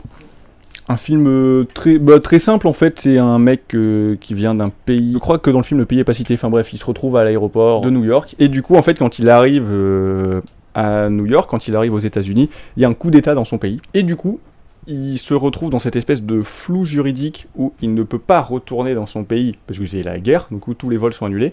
Et en même temps, vu qu'il est citoyen de son pays, pendant ce laps de temps où son pays est en guerre, il y a un coup d'état, tout ça, les États-Unis ne reconnaissent plus ce pays-là, enfin ils ne reconnaissent plus la souveraineté de ce pays-là. Et du coup, ce mec n'a pas le droit non plus de débarquer sur le sol américain. Et du coup, il se retrouve dans cet aéroport, cette zone de non-lieu. Il n'a pas le droit de sortir de l'aéroport, que ce soit pour débarquer sur le sol américain ou pour retourner dans son pays. Et il est obligé de rester dans l'aéroport. Où le film raconte cette histoire de ce mec qui est obligé de rester là, du directeur de l'aéroport qui est joué par Stanley Tucci, qui va tout faire en fait pour le mettre dehors. Pour qu'il débarque sur le sol américain et qu'on l'arrête, en fait, parce que lui, Stanley Tucci, il en a marre de ce type qui reste là. Parce que l'aéroport, il y a ce truc, c'est un endroit qui s'arrête jamais, en fait. C'est frénétique, il y a tout le temps des rôles, il y a tout le temps des choses qui se passent. Enfin, ça vit tout le temps, ça ne ferme pas, un aéroport. Il n'y a pas des horaires de fermeture, des horaires d'ouverture. Ça reste tout le temps. Et du coup, c'est un film qui est étonnamment très touchant. Et toutes les fois où je l'ai vu, j'ai pleuré. Mais que ce soit petites larmes, voilà, yeux larmoyants ou vraiment des grosses larmes les premières fois où j'ai vu le film, c'est vraiment toujours un film qui m'a touché. Et le second film, je triche un peu, parce qu'en fait je ne l'ai vu qu'une seule fois. Du coup dans la catégorie film qui te fait pleurer à chaque fois, Mais tu sais ça qu'il va marche pas. te refaire pleurer. Mais en fait on en a parlé, enfin j'y ai pensé tout à l'heure quand on a parlé de BO de film ou quoi, c'est La La Land. Ah ouais. Que j'ai vu pour la première fois au cinéma, il était déjà sorti mais je l'ai vu en rediffusion. Il m'a foutu un coup mais pas possible. Alors je l'ai adoré, mais j'ai pas envie de le revoir, parce que je sais qu'il va me mettre mal. La fin. Ouais. La fin est... Ouais, je comprends. Tu vois, et j'ai ce truc où je sais que si je le revois, ça me fera le même effet à chaque fois. Ouais. Mais pour l'avoir vu 2-3 fois, c'est vrai que ça me fait aussi le même effet à chaque fois. Ouais. Et toi, c'est quoi qui te fait chialer? Les documentaires sur les mammouths. Ouais. Je pense. Bah, c'est triste, ils ont disparu en Ils vrai. n'existent plus, c'est fou quand même. Putain. Il y a un coup d'état dans leur pays et du coup ils peuvent plus... Non, moi le film qui me fout les larmes à chaque fois, et c'est aussi un de mes films préférés, c'est Eternal Sunshine of the Spotless Mind. Avec Jim Carrey et Kate Winslet. Donc où en gros Jim Carrey vient de se séparer de Kate Winslet et on lui propose un programme qui lui permettrait de totalement l'oublier. Mm-hmm. Donc une espèce de machine où il doit oublier totalement ses souvenirs avec elle, tout ça. Et en fait le film se passe autant dans la réalité pendant le processus, où t'as un Mark Ruffalo et un Elijah Wood et une Kristen Dunst qui jouent les gens de la société qui s'assurent que le truc marche bien et tout, et en même temps il y a un petit triangle amoureux entre les trois, tout ça. Ouais. Et se passe aussi dans la tête de Jim Carrey, Joel donc, qui va essayer de lutter pour finalement changer d'avis et garder ses souvenirs avec ce personnage de Kate Winslet, qui est une fille très libre, qui lui inspire cette liberté-là et tout. Et en fait, le film est une bataille pour garder ses souvenirs avec elle. Et alors l'idée déjà est magnifique parce que il fallait la voir quoi, cette idée d'oublier ses souvenirs avec quelqu'un et tout, c'est une question qu'on peut se poser, qui mérite encore d'être posée. Est-ce qu'on le ferait, tu vois, est-ce qu'on le ferait, à quel prix, est-ce qu'on changerait pas d'avis? Et lui change d'avis et donc il va lutter dans cette espèce de scène un peu irréelle. Et en fait c'est un film qui moi me tue à chaque fois. Quoi, ah oui, je comprends. Il me tue à chaque fois. Pareil, C'est-à-dire que c'est un rôle sérieux en plus de Jim Carrey et je trouve que Jim Carrey est très très bon quand il fait des rôles sérieux. Il me fout les larmes. Il est très touchant, un peu à vif, et son histoire avec Kate Winslet est très belle, quoi. Parce que tu sens que c'est le personnage s'aime, sans comprendre comment s'aimer, et en même temps qui veut se battre pour garder ça, quoi. Donc ouais, c'est un film, peu importe quand je le verrai, et où et dans quelles conditions, je sais qu'il me refoutra les mêmes larmes, en fait. Tu vois, les mêmes larmes, à chaque fois. Voilà. Ah, c'est très beau. Ouais. Okay. C'est un très beau film, et je le recommande à tout le monde, mais j'aurai l'occasion d'en reparler de toute façon de ce film. On va peut-être parler du coup de... Alors, on a parlé des émotions fortes. Oui. Toi, c'est quoi qui t'a le plus plu lors de ta dernière séance? Ma dernière séance, c'était ce matin même. Ok. C'était ce matin même, je suis allé voir Together, le film avec le frère Franco et Alison Brie, qui est sorti du coup aujourd'hui, hein, on enregistre un mercredi. Dave Franco, hein, je crois, c'est ça. Et Dave Franco, c'est ça. Et cet épisode sera sûrement diffusé beaucoup plus tard, je sais même pas s'il sera encore en salle quand l'épisode sera diffusé. Du coup, j'en sors, donc l'histoire d'un couple qui ne se comprend plus très bien, qui n'est pas sûr de s'aimer toujours, et qui partent à la campagne, et qui d'un seul coup vont tomber dans une grotte et en ressortir en étant très bizarre, dans le sens où, quand ils se touchent, ils fusionnent. Littéralement. C'est très glauque, un peu body horror, et en même temps ça parle de codépendance, de tout ça. C'est magnifique comme film, c'est vraiment très beau, et donc ce qui m'a marqué dans la séance en elle-même, évidemment, c'est la clim. Ok. Non, c'est pas vrai. Non, en fait, c'est un peu ce dont tu parlais tout à l'heure pour Avengers Endgame. En fait, j'y suis allé en séance du matin, il y avait que des gens qui, comme moi, y allaient un peu tout seul, je pense. Parce que j'ai pas vu beaucoup de gens qui allaient à deux et tout. Il y avait pas de groupe, c'est ça? C'est ça, il y avait pas trop de groupe. Et au sort, tu sais, quand le film s'est terminé, on s'est tous regardé en fait. On s'est tous regardé en se disant mais qu'est-ce qu'on vient de vivre, qu'est-ce qui vient de se passer, tu vois. Et donc cette émotion là, elle m'est restée en tête, ouais. C'est ça que j'en retiendrai en tout cas. C'est ça qui est beau avec le cinéma, c'est que ça regroupe au même endroit plein de gens qui ne se connaissent pas, qui n'ont rien à voir avec les uns avec les autres et qui vont pourtant vivre la même chose ensemble. Qui vont vivre la même émotion. Ouais. Et pendant dans 99% des cas, pour ce moment-là, et c'est tout, et ne vont jamais se revoir. Bien sûr. Et ne vont peut-être même aussi probablement jamais parler de... Enfin, t'as dit, voilà, vous êtes tous regardés. Oui, mais on va pas découvrir c'est ça, vous n'êtes pas tous regroupés pour parler du film. Ça m'est arrivé une fois, avec Arthur Malédiction. J'étais wow. avec des amis, on était allé voir Arthur Malédiction, et quand le film s'est terminé, on a regardé les gens autour de nous, et on a vu un groupe de filles derrière nous qui nous a regardé avec la même expression de... qu'est-ce qui vient de se passer, bordel? Mais tu sais pas le qu'est-ce qui vient de se passer bien. Le qu'est-ce qui vient de se passer en mode, ah, qu'est-ce qui s'est passé? Et je te jure qu'en fait, on est sorti du ciné en discutant avec ces filles-là, on est allé boire un verre avec elles. Ok, trop bien. Il s'est rien passé après. On les a plus jamais revus, plus gardé aucun contact. Mais Arthur Malédiction Mais il nous fallait, a ouais. réunis à ce moment-là. On a bu un verre ensemble. Fallait purger ça. On a purgé ça. On a enlevé Pazouzou, quoi. Vraiment voilà. On a expurgé le démon et donc voilà. Je ne sais pas ce que sont devenues ces filles. On n'a jamais gardé aucun contact. Mais un moment, nos chemins se sont croisés pour Arthur Malédiction. C'est fou, c'est trop bien. Ok. Et toi alors, du coup? Alors qu'est-ce qui m'a marqué qui m'a le plus plu dans ma dernière séance? Alors moi, c'était avec toi la semaine dernière, c'était Évanoui. Ah ouais. Qu'est-ce qui m'a le plus plu? Alors, ça peut paraître contradictoire, mais je sais pas si tu te rappelles, pendant le film, il y a quand même eu pas mal de C'est la main sur la bruit. cuisse, je m'excuse. Vraiment, encore une fois, je t'ai confondu, ok? Avec... Comment rebondir après ça, finalement? Comment continuer à parler? Je t'ai confondu avec Margot Avec Robbie Margot Robbie. et la jambe d'un gamin qui passe et le mammouth derrière. Enfin bref, bordel, cette séance, c'était fou. Non, pardon, dis-moi. Et le porno devant Arthur Malédiction, on sait pas, c'était vraiment... Et j'ai pleuré parce que ça me fait pleurer à chaque fois, Arthur Malédiction. Le climax. À la fin, on va regrouper toutes nos questions. Et on fait la séance de cinéma ultime. Et on se retrouve dans un carrefour, il y a Daniel Day-Lewis qui nous donne le film. Fait, regardez ça. Ok. Pardon, vas-y, je t'écoute. Je t'écoute plus. Je sais pas si tu te rappelles, pendant la séance, qui était quand même remplie, il y avait du monde dans la salle. Tout à fait. Il y avait du monde, il y a eu quand même pas mal de réactions, il y a eu des gens qui ont pas mal parlé pendant le film. Ouais. Mais il murmurait en plus. Et bah moi, étrangement, ça m'a pas dérangé. Parce qu'en fait, les réactions étaient par rapport à ce qui se passait devant le film, et c'était des réactions que j'ai trouvées très sincères, en fait. Tu vois, le film est chapitré, c'est-à-dire que chaque chapitre s'annonce avec le nom du personnage, tu vois, genre Archer, Justin, James, Marcus, tout ça.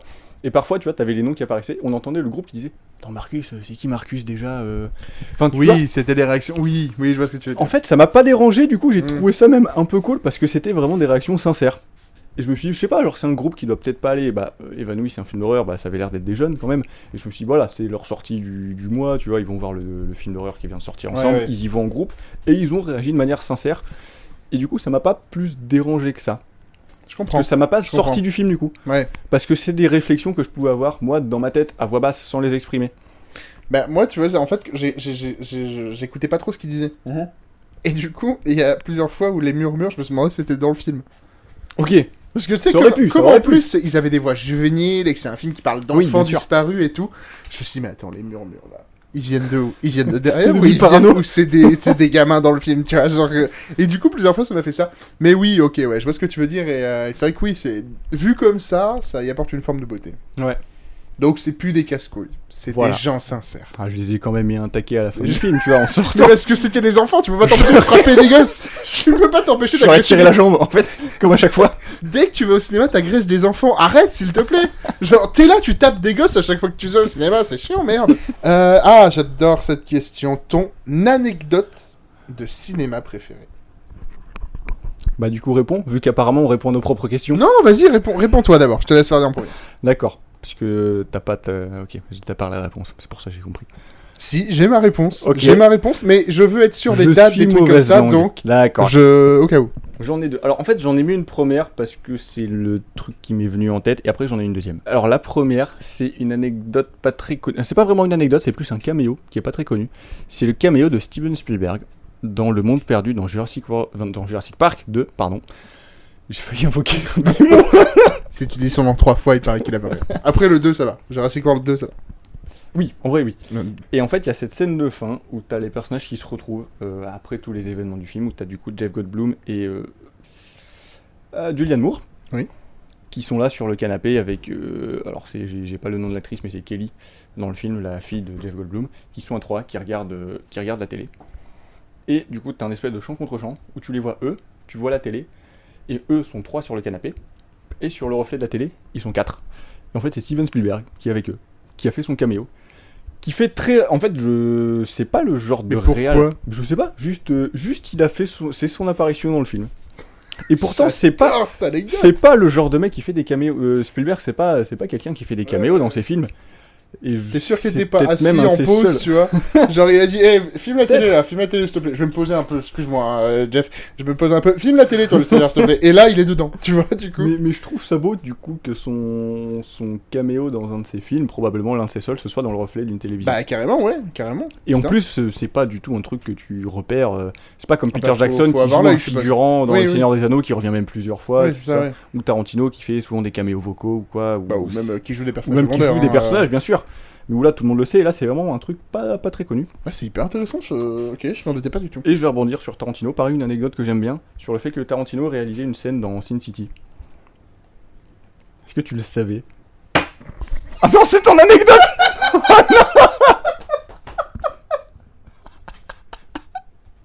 Ok, c'est mon anecdote.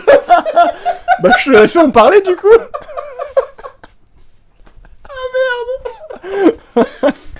Alors, attends, je reprends mes notes, tu m'as perturbé. En fait, Ce je me suis verre dit- d'eau, je vais me le verser sur la fait- tête. En fait, je me suis dit, mais attends, c'est pas possible. Robert Rodriguez réalise donc Sin City, adapté du comics de Frank Miller, dans lequel il y a aussi Benicio del Toro. Ouais. Il est décidément partout. Il a une scène en voiture, donc où Benicio del Toro a joué un personnage avec la gorge tranchée. Ouais. Qui est à côté de Clive Owen, et en fait il parle. Il parle, donc il est mort, hein, mais il parle, donc c'est une espèce de scène de vision. C'est une scène très longue, en voiture. Et en fait, Robert Rodriguez a proposé à son ami, Quentin Tarantino, de venir réaliser cette scène. Alors il lui a dit, je te préviens, j'ai pas les moyens de te payer. Du coup, il a accepté, parce qu'il trouvait ça très marrant. Et en plus, ça correspondait à son style, en fait, quand tu regardes la scène, cette scène-là, elle dénote, parce que Sin City, ça va vite, c'est assez rythmé, t'as des personnages partout, des changements C'est de décor, purement des une trucs, scène de machin. dialogue en plus. Et là, c'est vraiment une scène de Ouais. dialogue à la Tarantino. En fait, ça te rappelle la scène de dialogue dans Pulp Fiction, ça rappelle tout ça. Et plus tard, non, c'était avant, je crois, que Rodriguez avait fait la musique. Il avait composé une Il musique. avait ouais, composé une musique pour Kill Bill. pour Kill Bill 2, gratuitement. C'est ça, voilà, pareil, pour c'est Tarantino. ce côté symbolique en fait. Donc ouais. les deux se rendent des services. Et voilà, et j'adore cette anecdote parce que Sin City est un film que j'adore. C'est l'un des premiers films qui m'a fait aimer le cinéma. Et le fait que ce soit vraiment un échange de bons procédés, je trouve ça cool. C'est ça. En fait, ce genre de petite histoire d'amitié dans le cinéma me fait plaisir, alors que je ne connais pas ces gens, tu vois, mais il y a une vraie relation de parasociale qui se crée, je pense, avec des cinéastes. À toi? Amoué, si tu devais retirer une chose des salles de cinéma, de ce qui fait l'expérience cinéma, Ah oui. de ce qui fait d'aller au cinéma, d'aller voir un film, Oui. si tu devais retirer une chose de tout ça, qu'est-ce que ce serait? J'en choisis deux. Vas-y, pas de soucis. Qu'est-ce que tu vas faire? Je vais couper D'accord. au montage. Je vais t'agresser comme si t'étais un enfant.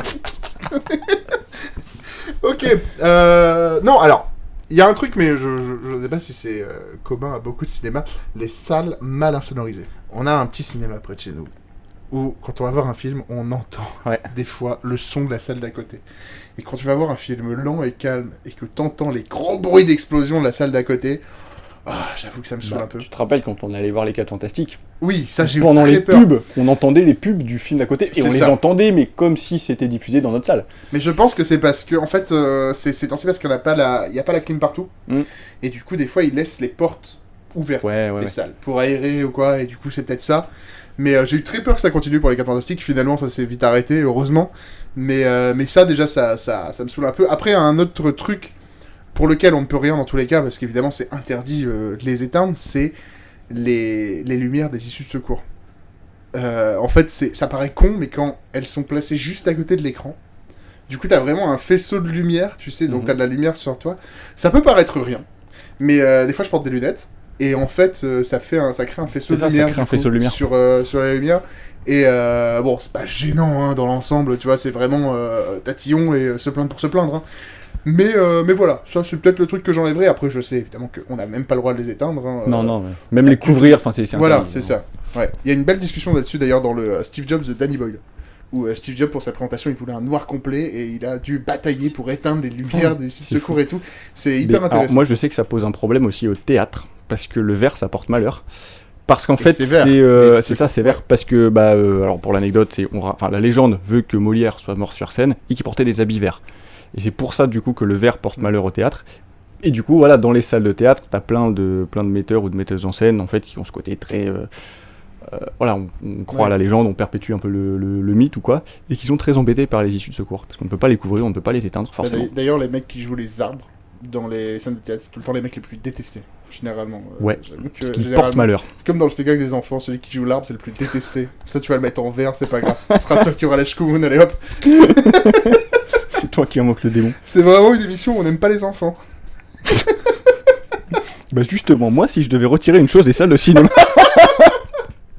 Et ben, c'est pour ça qu'on fait des podcasts et pas des vidéos YouTube, on en fait aussi, merde. Ah zut. C'est beaucoup... Alors, ma réponse est beaucoup plus simple, beaucoup plus facile, Vas-y. mais un peu nuancée quand même. Oh. Oui. Bon, je t'écoute. Alors moi, je dirais évidemment les pubs. Ah, les pubs, ouais. mais gardez les bandes annonces. Ok.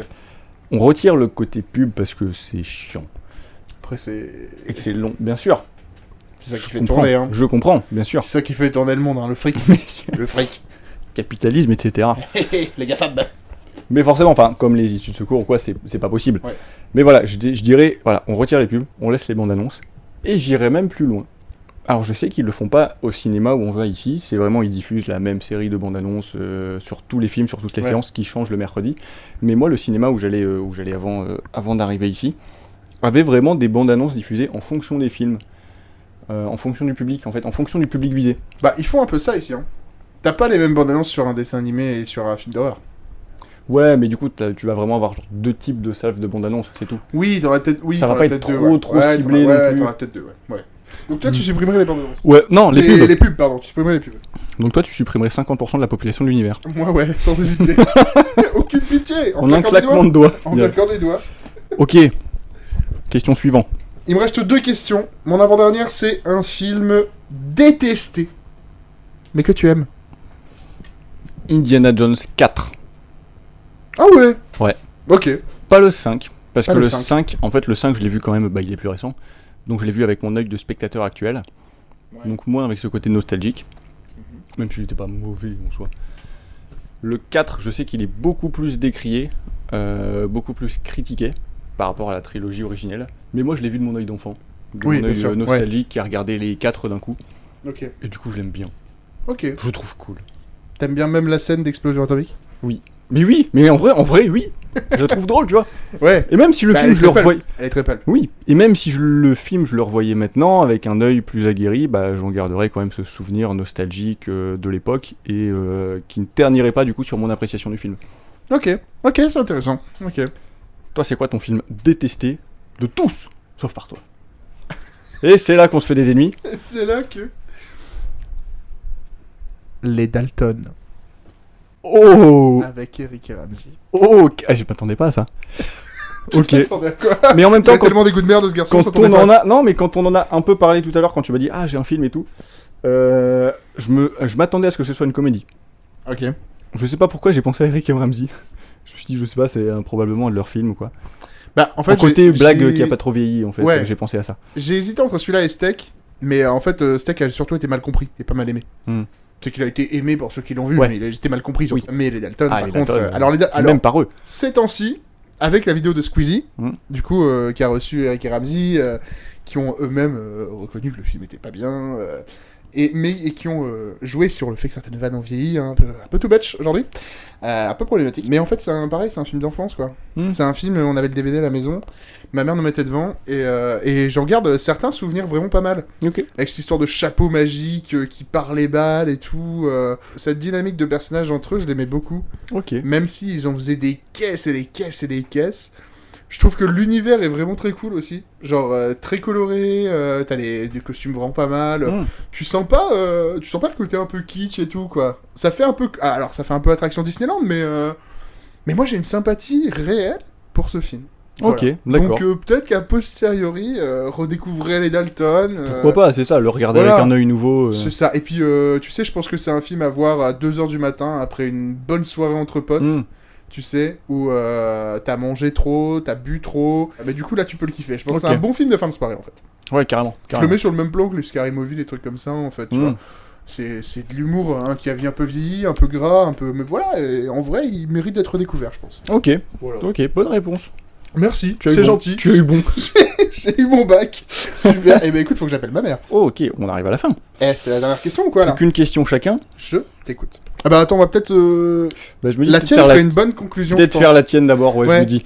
Ouais, on va peut-être faire la mienne. La mienne, la dernière question que j'avais à te poser, c'est si tu devais recommander à nos auditeurs et à nos auditrices une cinéaste, une réalisatrice, qu'est-ce que tu recommanderais? Moi, j'en recommanderais 2.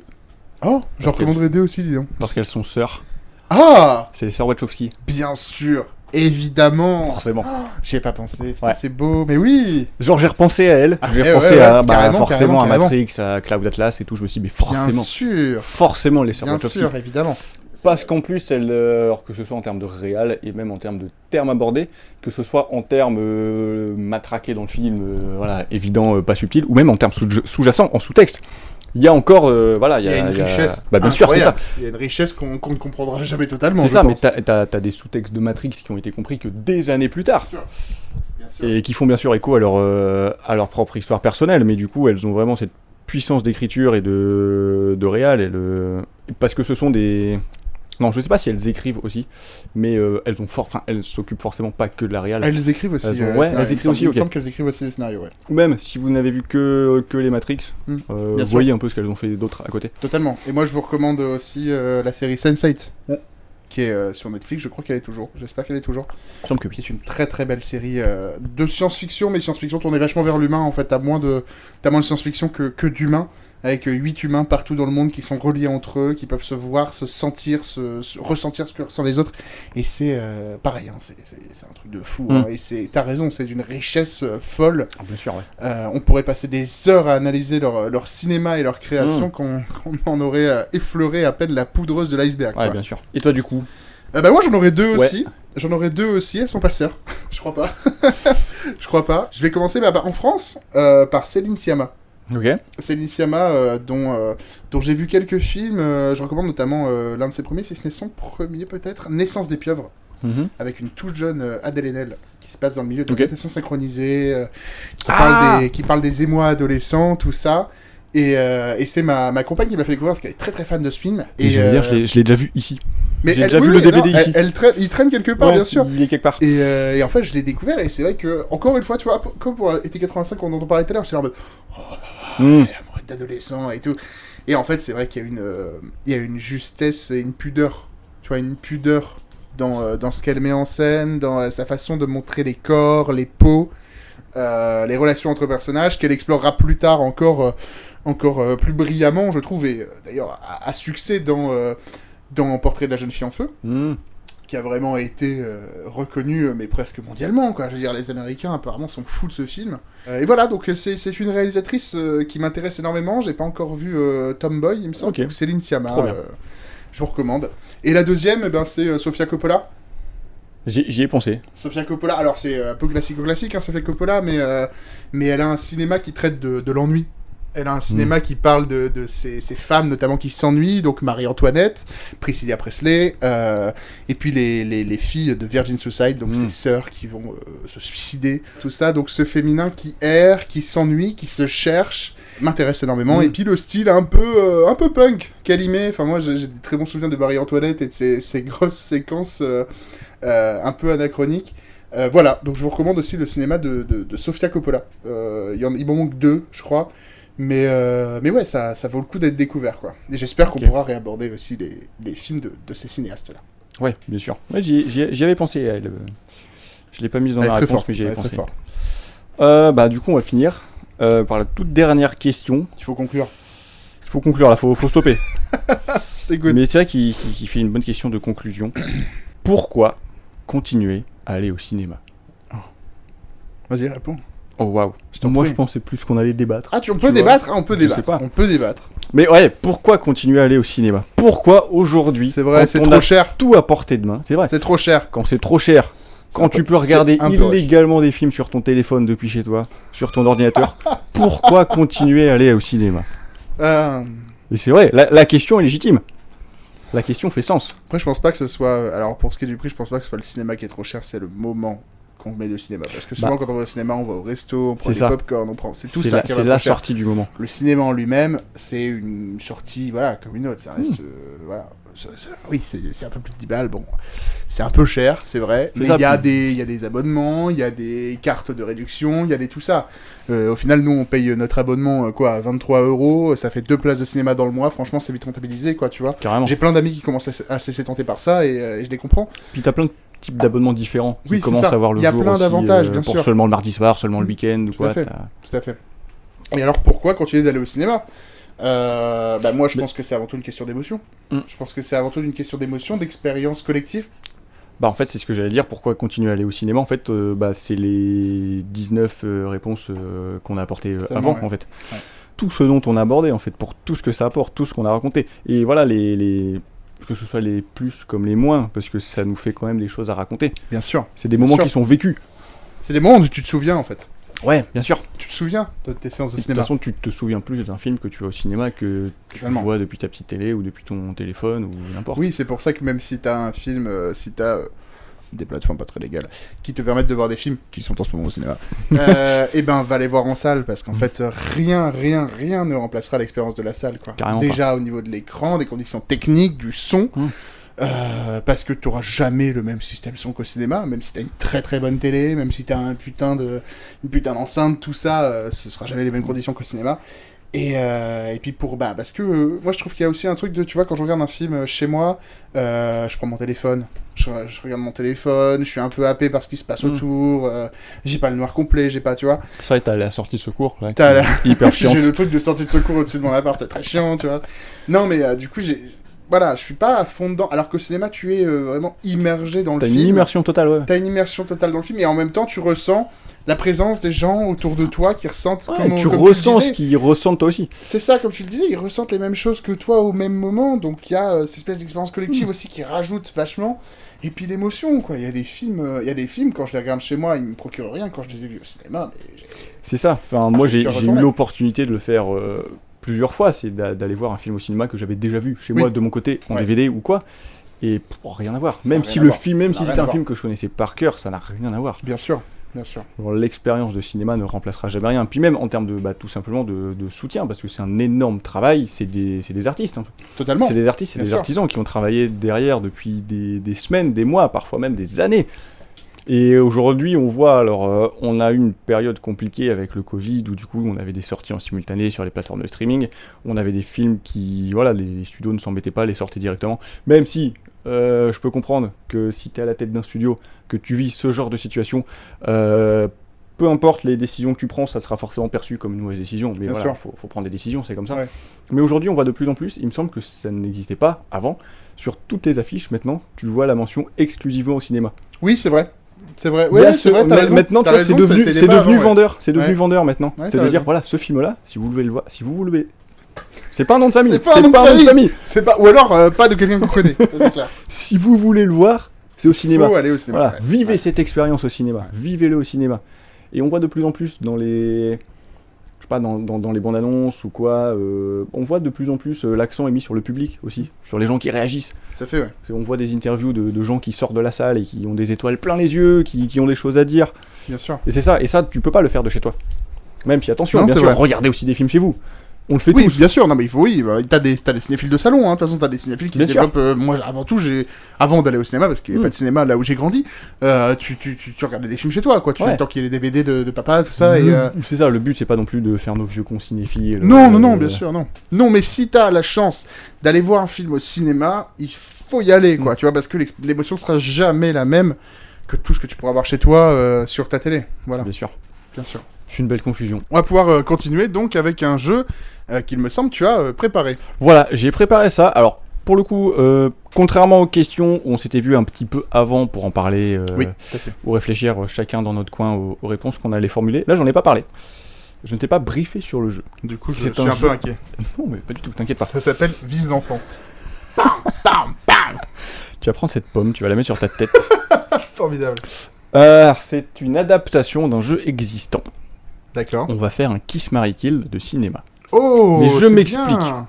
C'est pas seulement on prend des gens connus, on dit voilà, est-ce que je me marie avec, voilà, pour exister, voilà. Enfin, pour expliquer Kiss Marry Kill, on choisit 3 personnes connues, ou des gens de votre entourage si vous êtes joueur. Tout à fait. Dans ces 3 personnes, on décide, voilà, cette personne-là, je l'embrasse, cette personne-là, je me marie avec, et cette personne-là, je la tue. Yes. Déjà, c'est vrai que le jeu, j'ai jamais conscientisé, mais c'est consiste à... C'est horrible, dire une oui. personne. Très bien. Là, on l'adapte en version cinéma, Très bien. c'est-à-dire qu'on va plutôt, admettons, on sélectionne 3 réals, D'accord. on va dire, ce réal-là, c'est évidemment à voir sur grand écran, en IMAX, tout ça. Ok. Ce réal-là, je m'en fous, je peux le regarder sur mon téléphone, dans le bus ou quoi. Donc ça, c'est plus le kill. Non. Ah non, il y a Non, pire. et ce réal-là, j'en fais un lost media, ça disparaît. Ah d'accord. Ah, c'est super violent. Waouh. Donc il y en a, en fait, voilà, c'est un kiss marry kill. Il y en a un que tu vois dans les bonnes conditions. Ça te force on a- à être un peu méchant. Il y en a un que tu vois dans les mauvaises conditions, c'est pas Ouais. ouf. Et il y en a un, tu fais disparaître. Donc on va sûrement être méchant avec des gens pour qui, en plus, on n'a pas spécialement de... voilà. Avec des gens, enfin, en tout cas avec leur cinéma. Ok, ok. Ou après, on peut aussi prendre des acteurs ou des actrices, et on peut aussi faire ça avec des genres de cinéma, par exemple. Alors, réal, on a dit, pour commencer. Réal. Ok, David Fincher, Quentin Tarantino, et... J'ai aucune idée de qui définir en dernier. Et Quentin Dupieux. Nom de Dieu. David Fincher, Quentin Tarantino et Quentin Dupieux. Donc pas les personnes en eux-mêmes, mais leur cinéma, leur Ok, film, ok. leur filmographie. Il faut absolument voir sur grand écran les films de... Oh, putain. Tu fais chier. David Fincher. Ok. Tu peux voir n'importe où les films de Quentin Dupieux. Et je fais dans Lost Media les films de Tarantino. Ok. Mais J'ai c'est- senti que ça mais t'a fait c'est- mal. Ça m'a fait... ça me... Ah, je l'ai dit, ça me... Oh, Ok. horrible, ce jeu. Ok. Horrible, ce jeu. Je t'en fais un, du coup? Vas-y, Trois ouais, vas-y, cinéastes vas-y. Ok. Steven Spielberg, Martin Scorsese et... Steven Spielberg, Martin Scorsese et Coppola. Ok. Ok, donc vraiment grand réal. Grand réal. T'es plus gentil parce que moi je t'ai vraiment ciblé selon tes goûts. Ouais, mais moi j'ai envie que tu souffres. Ok. Non, alors c'est mon réal de cœur, donc je dirais quand même à voir sur grand écran Spielberg. Ok. Et c'est là que le bas blesse. C'est là que ça, C'est là que ça devient compliqué m'intéresse. en fait. C'est là que ça devient compliqué. Parce qu'il y en a forcément un des deux qui va disparaître, qui va devenir un lost media. Lost Media. Et en même temps, Est-ce qu'on qu'un parle du lost principe qu'on media, a déjà vu les films avant? genre qu'on ne peut plus les revoir? Ouais, c'est ça. Ah, je sais pas. Parce que moi, Tarantino, je partais de ce principe-là, genre, comme j'ai déjà vu tous ces films et qu'en fait je les connais par cœur, vas-y, Lost Media, quoi, tu vois. Ok. Ouais, je vois ce que tu vas dire. Non, en vrai, je vais peut-être réfléchir avec ceux auxquels j'ai le moins d'attache. Enfin, du coup, je dirais quand même Coppola à voir. Parce que... Ok. Ah putain, je m'attendais pas à ça. Ok. Donc à voir n'importe où. En vrai, non, peut-être changer. Non, je dirais Coppola à voir sur grand écran. Ok. Spielberg, qui a peut-être plus ce côté, même si je le préfère personnellement, a peut-être plus ce côté familial, se regarde. Que tu peux voir va n'importe plus, où. Voilà, se voir n'importe où. Et du coup, tu Et du détestes coup, je- Scorsese. Tu peux le dire, hein, pas de... Martine, tu nous écoutes? Daniel Day va pas être content du tout. Il tu le rentre sais, ça. dans cette pièce. Non mais... Daniel Day-Lewis va pas du tout être content. C'est vrai, hein. J'ai déçu Daniel Day-Lewis. Ah ouais. Bon, après, il a déjà tourné avec Spielberg aussi. Ah, voilà, Il a fait finalement. Lincoln. Finalement. Ça va. Parce que Coppola a plus ce côté grandiloquent du cinéma, tu Oui, vois, ouais, je vois voir ce que- ouais. sur grand écran. Ouais, mais en même temps, Spielberg fait des blockbusters. Et je sais. Mais bon, je Mais veux c'est pas facile comme jeu. Ok. Ok, très bien. Donc Mange maintenant, deux. on fait quoi? Un genre? Un genre. Un genre. Un genre. Très bien, Maxime. Voilà, je t'en prie. Oh, je vais être méchant. Oh non. Oh si. Oh, t'es pas sympa. Entre l'absurde, Oui. le thriller psychologique, le thriller psychologique et le Oui. film politique. Oh, mais je t'emmerde. Oh, mais dis donc, je vais te caler des films de dinosaures, tu vas voir. Il faut voir sur grand écran. Il faut voir sur grand écran les thrillers psychologiques. Il faut voir n'importe où des films absurdes et au pire, à la média des films politiques. Ok. Mais bon. Mais ça bon. fait mal. Ça fait En mal. vrai, ah putain. T'as le droit de changer si. Moi, j'ai changé en cours de route. Ah ouais, mais même changer, ça me ferait mal. Même le changement me ferait mal, là. Non, bah écoute, je vais rester là-dessus, mais bon. Mais pour rien au monde, j'en ferai à Lost Media, donc ça, c'est purement Ouais, théorique. bien sûr, Purement oui, théorique. bien sûr. Les films de kaiju. Ok. Intéressant. Les films de SF. Ok. Intéressant. Et les films de super-héros. Ok. Intéressant. Film de kaiju, film de Alors, SF. je fais une distinction entre SF et super-héros, tu vois ce que je veux dire, hein. Je vois bien sûr ce que tu veux dire. Star Wars, super-héros, Starman. Non, puis même, on peut avoir de la SF grand public Star Wars, mais Bien aussi sûr. SF Alien. Oui, clairement. La Alien, c'est de la SF, SF. oui, voilà. Tout ce qui est relié au code de la SF, les films de super-héros plus super-héros actuels, et kaiju, les King Kong, les Godzilla, les Pacific Rim, les tout ça. Eh bah écoute, ça va surprendre, mais je pense que je dirais SF sur grand écran. Ok. Probablement pour toi les mêmes raisons que les thrillers psychologiques, par rapport vois. à ce que tu vis, par rapport Oui, aux oui, bien émotions sûr. que ça te fait ressentir. Je dirais regarder dans les mauvaises conditions un film de kaiju. Et même si j'ai dit tout à l'heure que c'était mon genre préféré, Oh merde! je ferais des films de super-héros à Lost Media.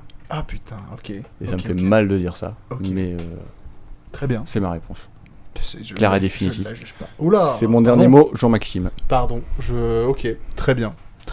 On passe à la manche 3. On passe à la manche 3. La manche 3. Y'a pas de jingle? C'est toi qui fais le montage, y'a pas de jingle? Y'a Ah, mais du coup, c'est tel acteur ou actrice, pas la personne, ça filmo du coup. Ah non, ça filme, bien sûr. Oui. Bien sûr, ça filme. Sinon, c'est vraiment Kiss jamais Mary Kill. Oui, bien sûr. Sinon, ça devient vraiment un Kiss Jamais Mary je Kill. me permettrais... Non, bien sûr. Ok, pour toi. Voilà. Parce que j'ai décidé de te faire du mal.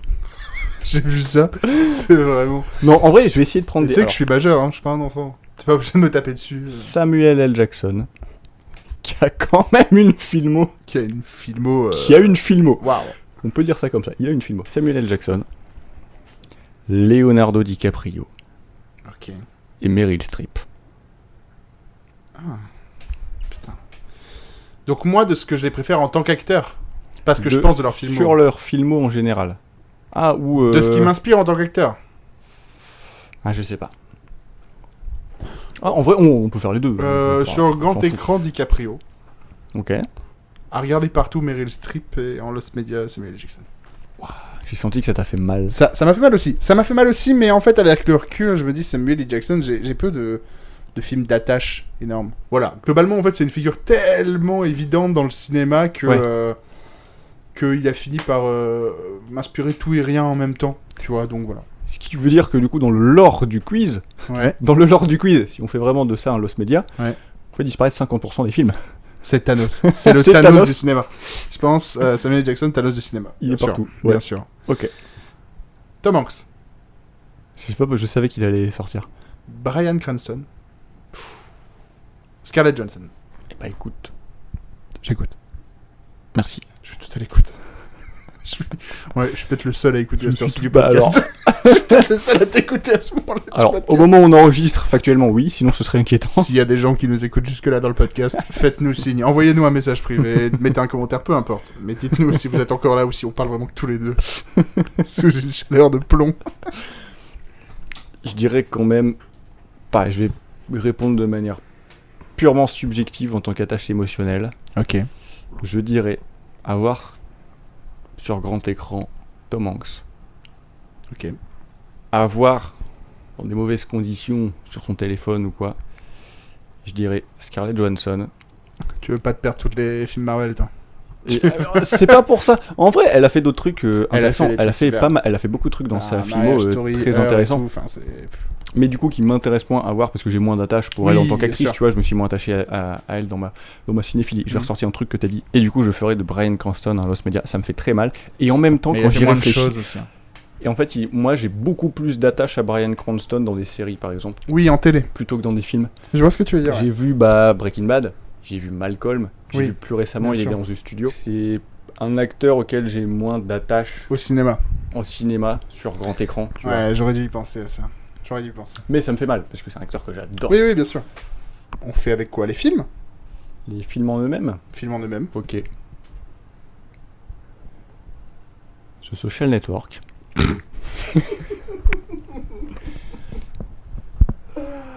C'est pas bien ce que tu fais, c'est pas bien. Fight Club. C'est deux Fincher, je C'est sais. vraiment...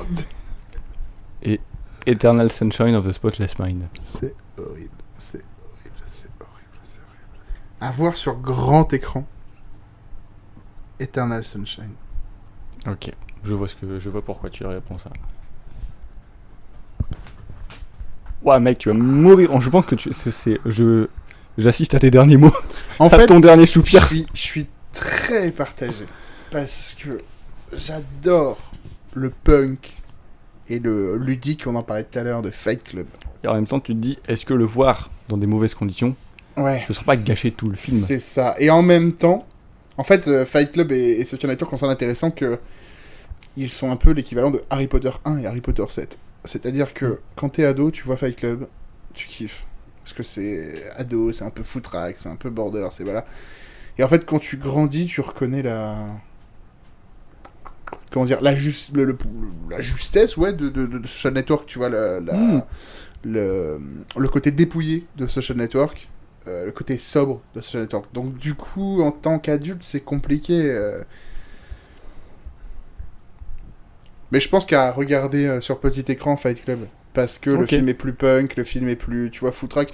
Là, justement, cette sobriété classe de Social Network sur petit écran, ce serait gâché. Ça donc passerait je pas. ferais de lui un Lost Media, ouais. D'accord. Je ferais de lui un Lost Media. Ok, intéressant. Vas-y, fais-moi mal. Ah, j'aime. Civil War. Ok. Je m'attendais pas à ce que tu... Ok. Jurassic Park et Avengers Endgame. Ok. D'accord. Allez. Alors pour celle-là, je vais vraiment essayer de répondre sérieusement. Enfin, de pas... Parce que jusque-là, tu répondais pas sérieusement, ça remet en cause 1h30 J'ai de vraiment quiz d'avant. pas écouté. Enfin, j'ai vraiment pas écouté mon cœur. J'ai vraiment répondu au pif. Vas-y. Non, mais dans le sens où purement pragmatique, purement sérieux. De pas écouter la nostalgie qui est en moi. Ah, elle va me faire mal, hein, celle-là. En même temps, t'as fait de Social Network un... J'en ai fait un exemple. Hein. T'en as fait un exemple. Je l'ai sacrifié pour T'en l'exemple. as fait un martyr. J'en ai fait un martyr. Hein. Social Network est ton martyr. Ah ouais, ça... Et Civil War sera mon film à voir sur grand écran. Ok, alors là, tu m'embouches un coin et pas le bon. Dis donc, tu m'embouches un coin et j'aurais pas aimé que tu m'embouches ce coin. C'est un coin que j'aurais pas aimé que tu m'embouches, celui-là. Tu vois? Ok, très bien. J'ai refait l'isolation. J'ai mis des joints. Je viens de tout refaire, tu viens de tout péter en dedans, là. Civil War à voir sur grand écran. Ok. Absolument. Ok. Je vais pas vous dire à vous qui écoutez de voir Civil War sur grand écran parce qu'aujourd'hui c'est plus possible. Bah, à part s'il y a des rediffs, mais bon, il n'y en aura pas tout de suite. Hein, Je clairement, pense pas, peut-être pas pour celui-là, mais c'est vraiment un film qui m'a c'est marqué. un film C'est hyper impressionnant. Ouais, c'est un film qui te remue. Ouais, totalement. Et qui, je pense, ne te fait vraiment pas le même effet à voir sur grand écran qu'à voir sur téléphone. Après, les deux autres non plus, si je peux me permettre. À regarder dans les mauvaises conditions, Ouais.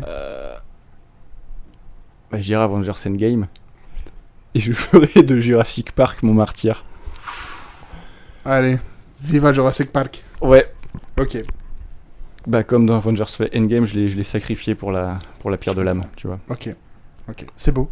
Ouais, je sais, c'est beau. Le sacrifice que tu Ça viens de faire ça est m'a beau. fait mal. Il Ça restera m'a dans fait les mal. annales. On revient au fait que tu m'embouches un coin. Dans les Lost Media, on reste. Ouais.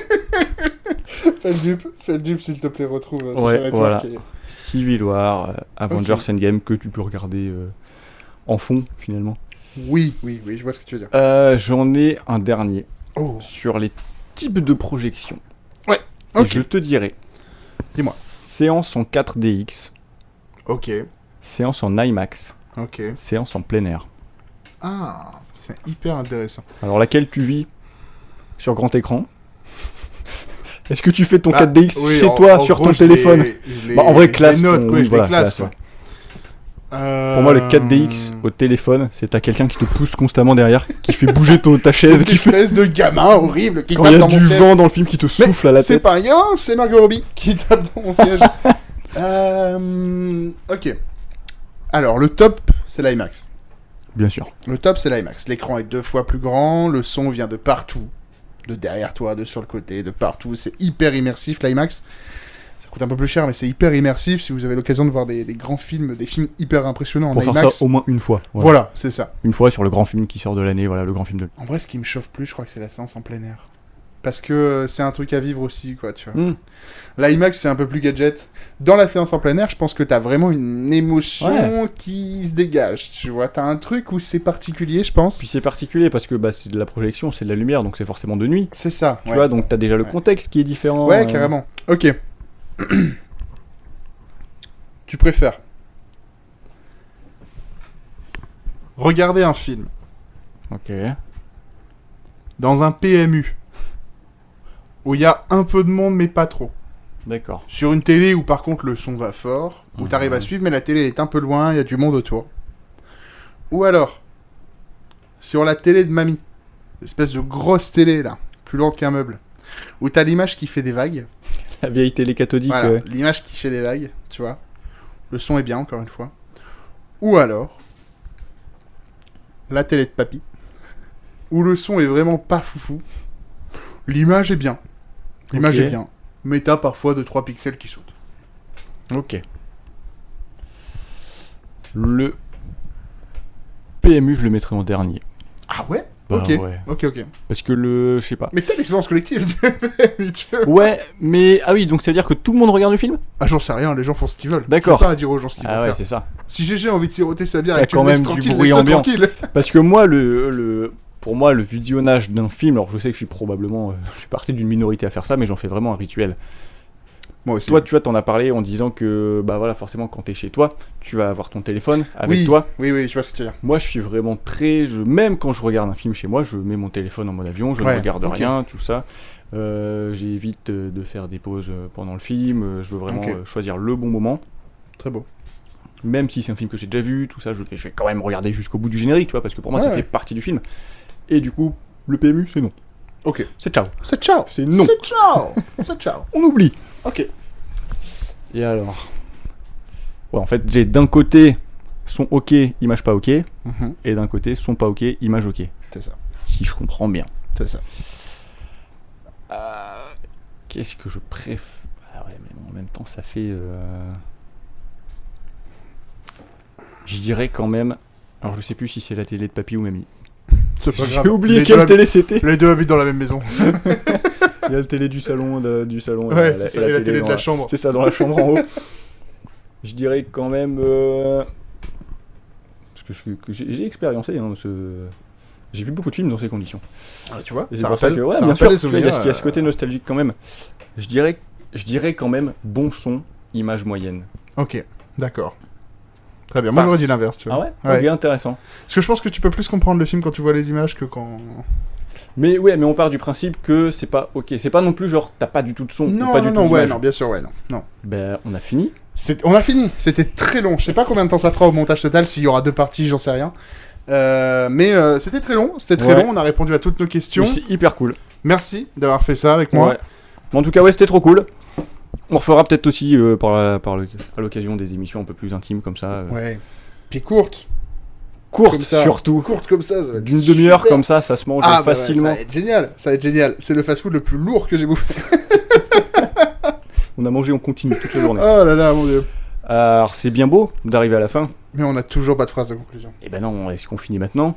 Bah, ou maintenant. Vous voulez un whisky? Oh, juste un doigt. Vous voulez pas un whisky d'abord?